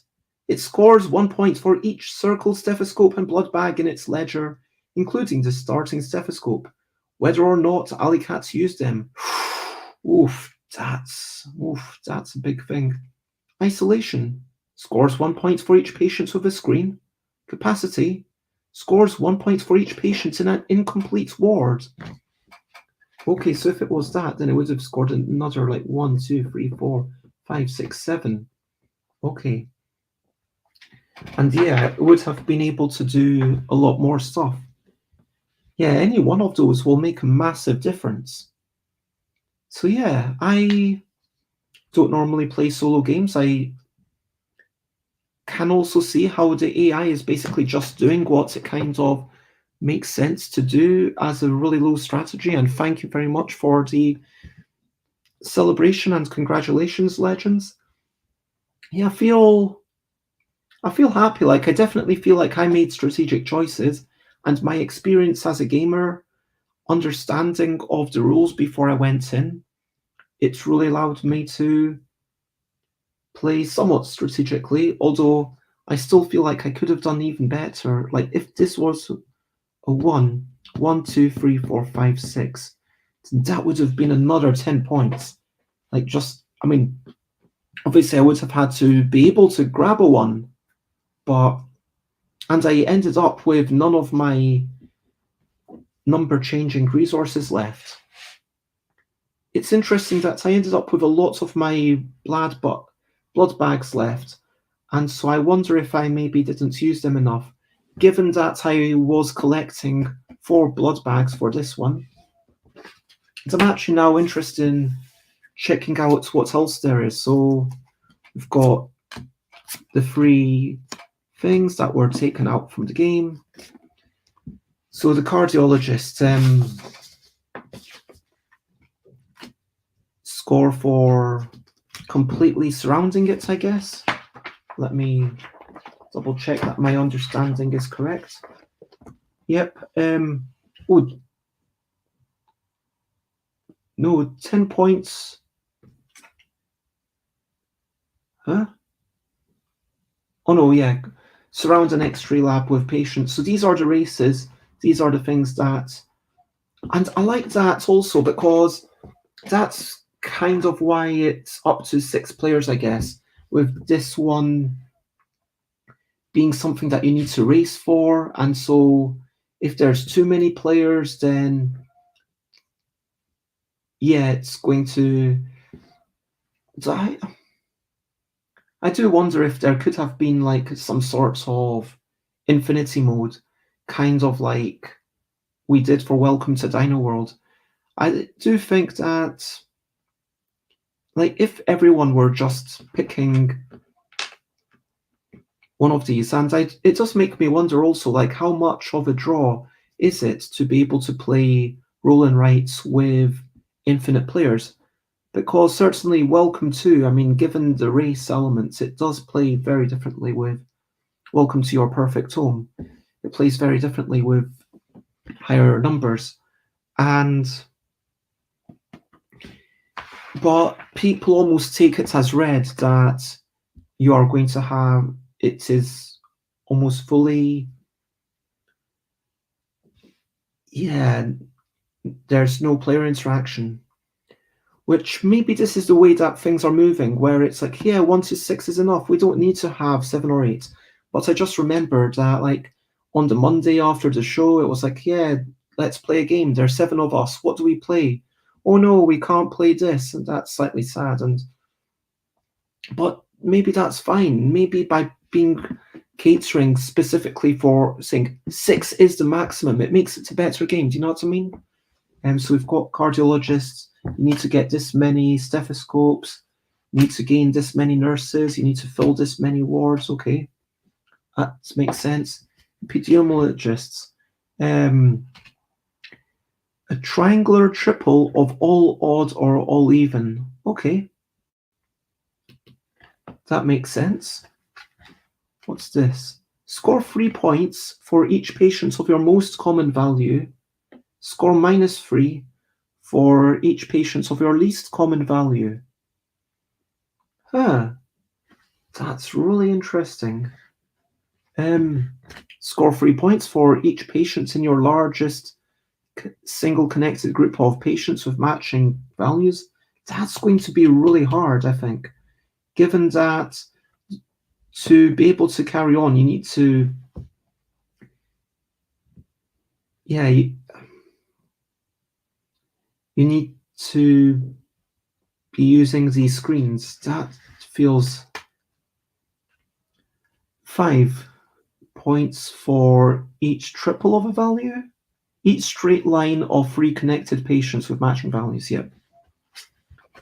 And the radiologists, so there's always, I guess, one thing that ties into them. So 4 points for each pair of matching patient values on opposite sides. Okay, that's interesting. 5, 10, 15, or 20 if you've got 1, 2, 4, 1, 2, 3, or 4. If it has 3, 4, 5, or 6 matching adjacent patient values, okay. So in this case with 4, you would get 10. Wow, okay. That's a lot of work to kind of manage to do what they see as the baseline. Score points equal to half the total value rounded up of all critical patients adjacent to an X-ray. Huh. I'd be curious about how was getting four matching adjacent feels really challenging when, although it is each one, yeah.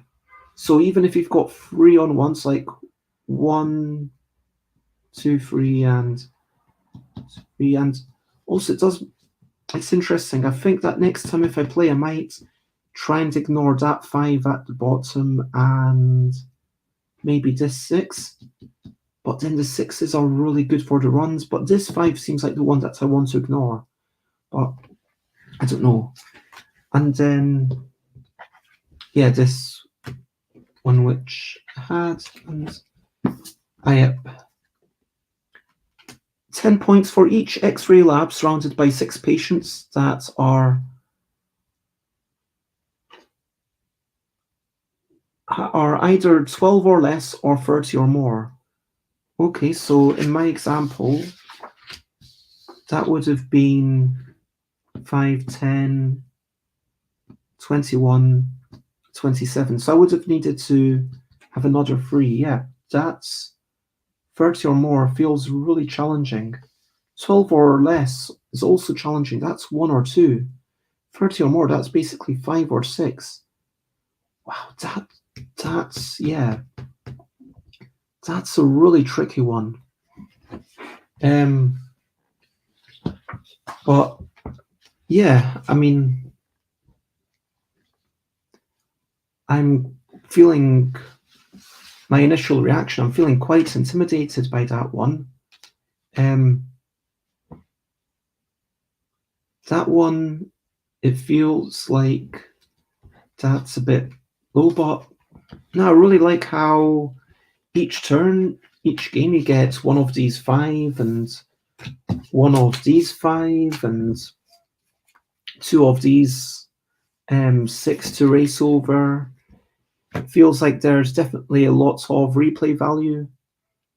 I don't know if I would necessarily play it again solo, although that's partially just because I'm not a big solo player.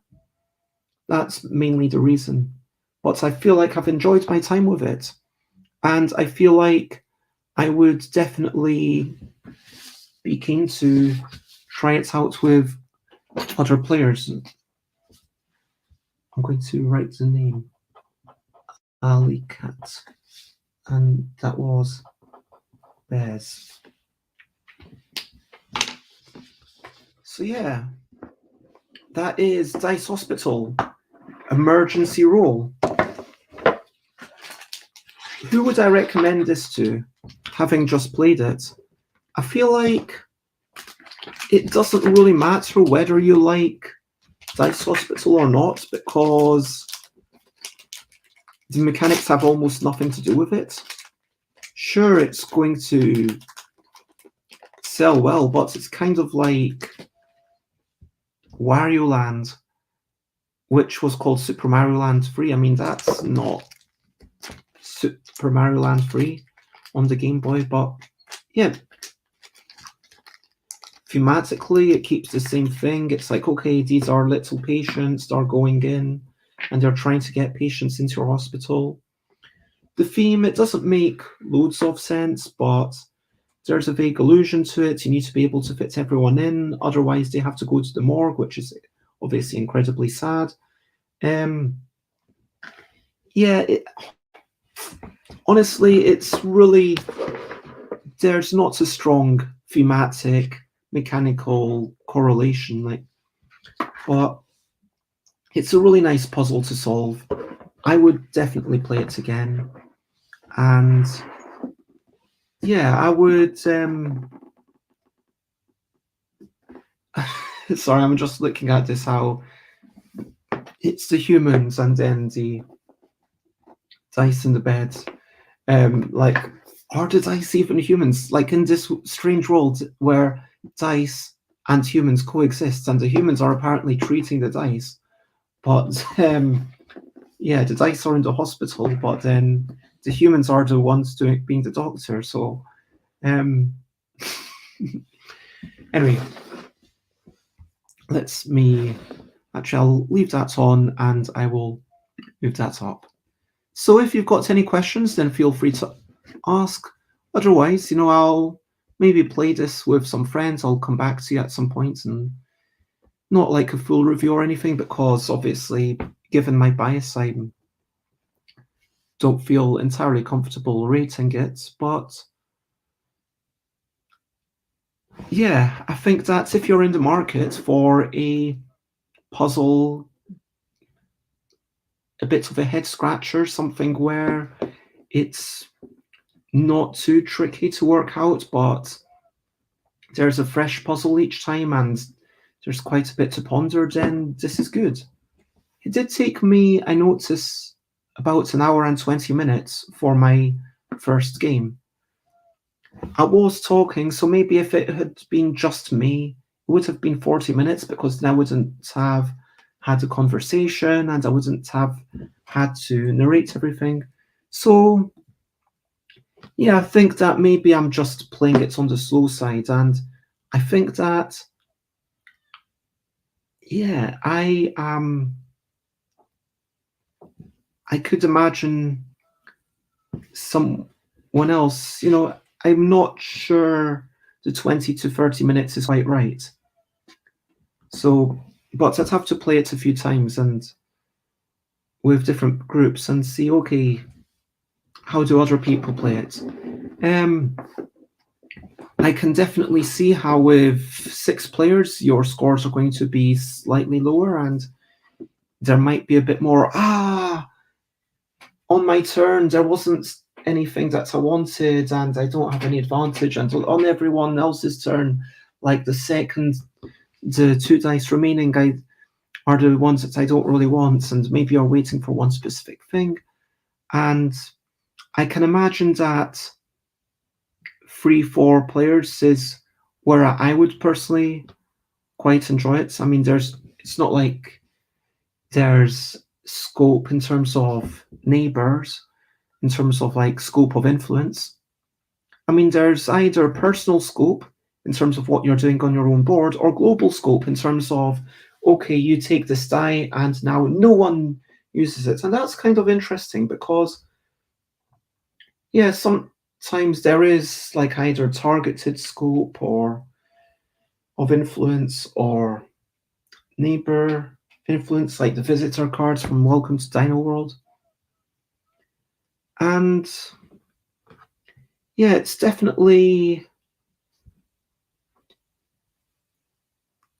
yeah, the choice between things in the middle for everyone to race for versus neighborhood influence scope for 2 people to race for.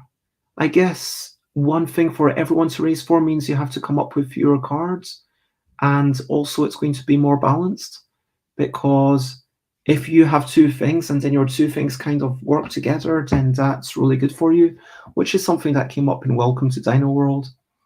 Whereas, yeah, both of them definitely have advantages. As a designer, I guess it's been interesting how, even though each of these tracks just is kind of like a one-dimensional thing, and then it's their positions, like if we look at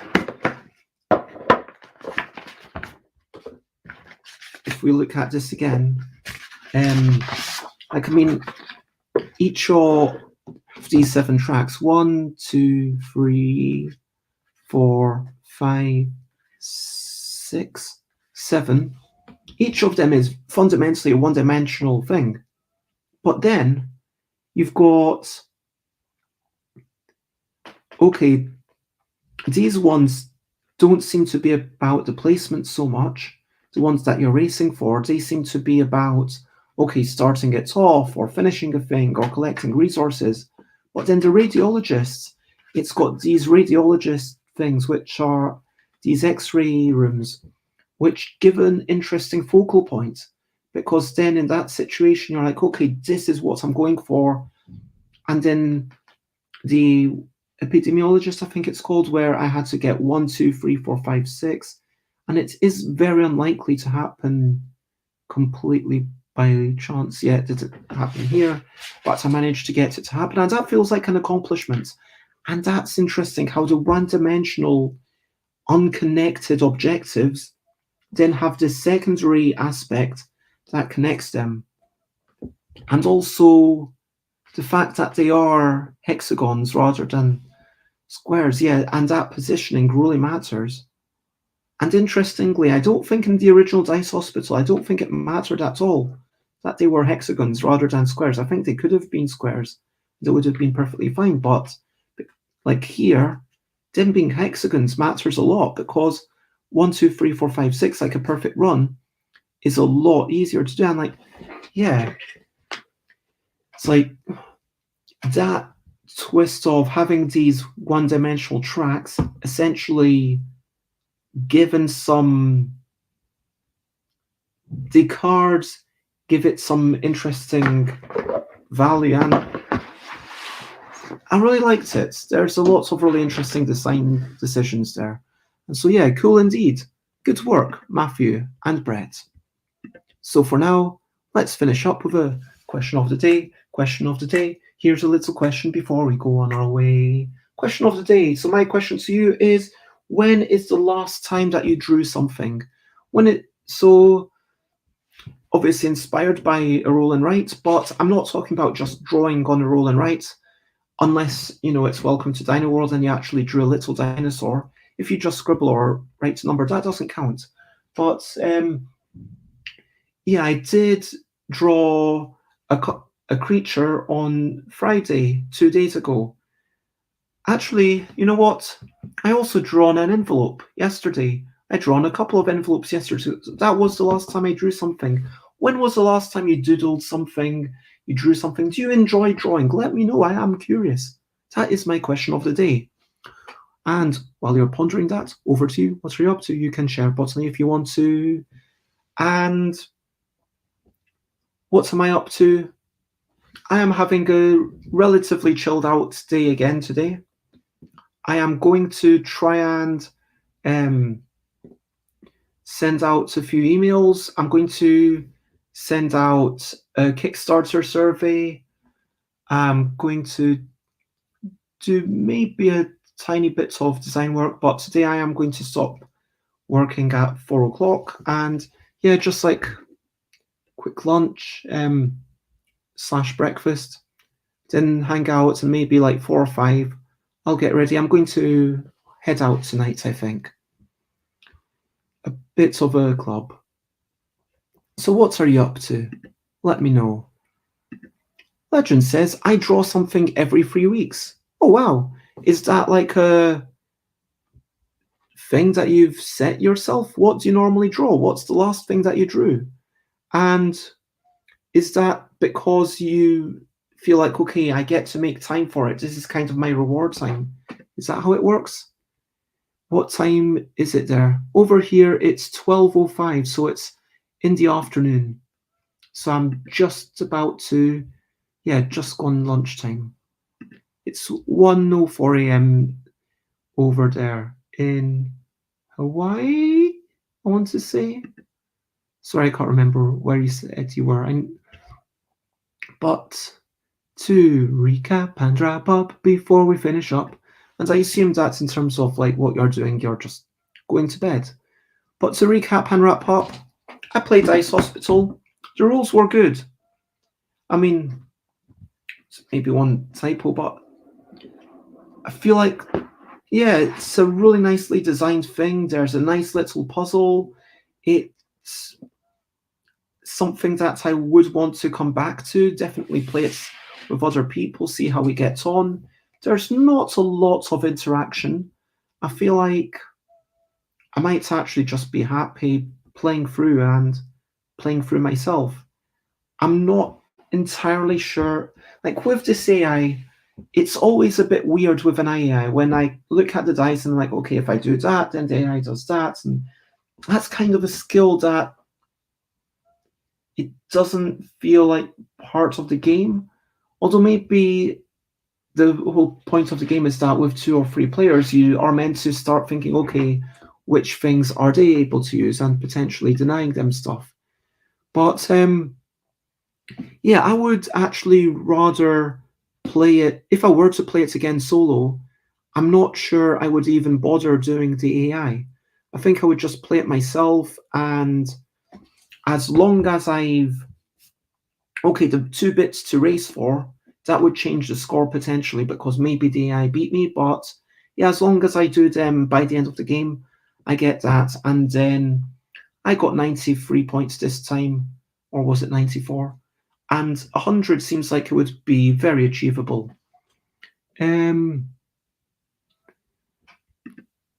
Regarding art, apparently Legends DM runs a solo challenge and draws out rewards based on player scores. Cool. Fair enough. And is based in Hawaii, indeed. So yeah, I did enjoy this. I think that, genuinely, let me know, is it just me who would actually rather play the game without having to do all the things for the computer and just be like, okay, this is me. Yeah, sure. I guess it would also mean that I get a bit more say in which things I take. So yeah, maybe like the fact that I'm always getting to pick from 3 seems a bit weird. I don't know.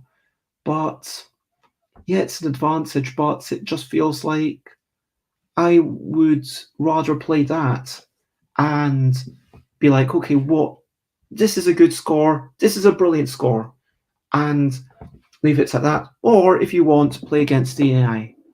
And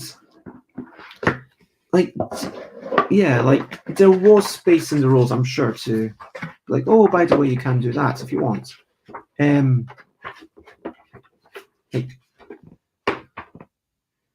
Or maybe not, because it is actually pretty full.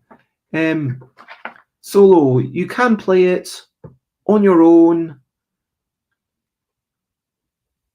without eating up the AI, and yeah, if you do, then this is a good score and this is a great score. Alternatively, you can play Dice Hospital ER emergency roll against Stan, against the artificial logic integrated care and treatment bot, or automatic medical assistance also feels weird, against an artificial opponent. I would put, medical. Anyway, this is me really quibbling. But yeah, let me know, what is your stance on AIs in games? Do you feel like they have to be there? Do you feel like if you don't play against them, then the game is kind of lesser? Or do you actually like the option? And talking about art, the last time the solo game was Trek 12, so I drew some mountains and a tent. That sounds lovely. Didn't realize that was a typical thing you did. That sounds lovely. Yeah, is that part of a Discord? But yeah, to conclude, I enjoyed this. I'll be keen to play it with someone else. I will be. Yeah, it's not the simplest game. I wouldn't play it against my parents or, a non-gamer, and it is a very puzzly strategic thing.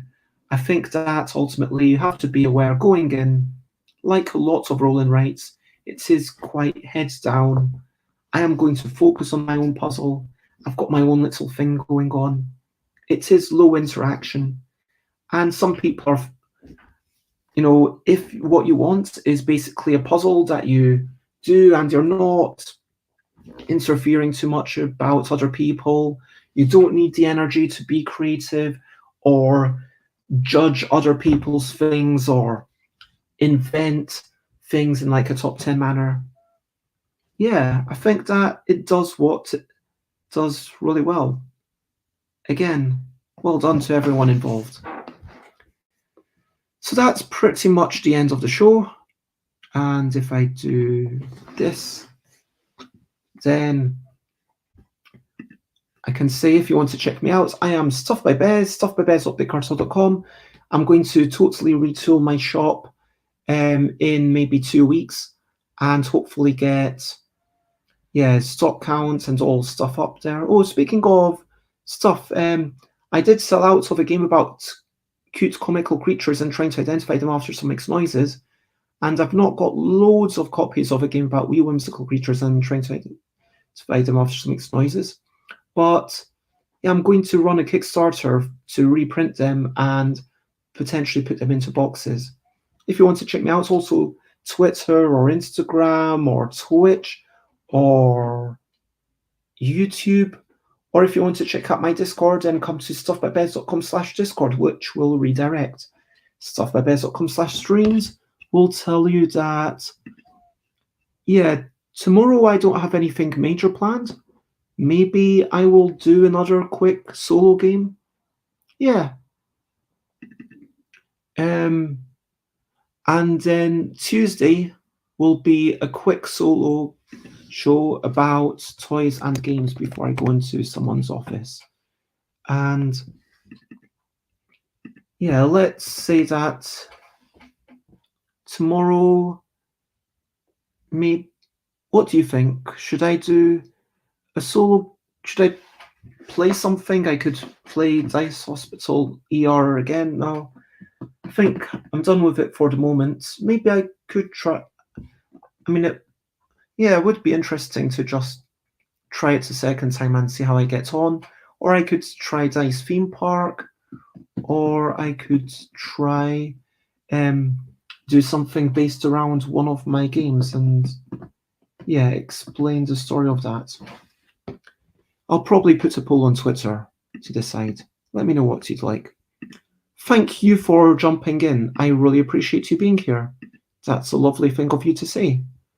And at this point, please spread the word. Thank you very much. And as always,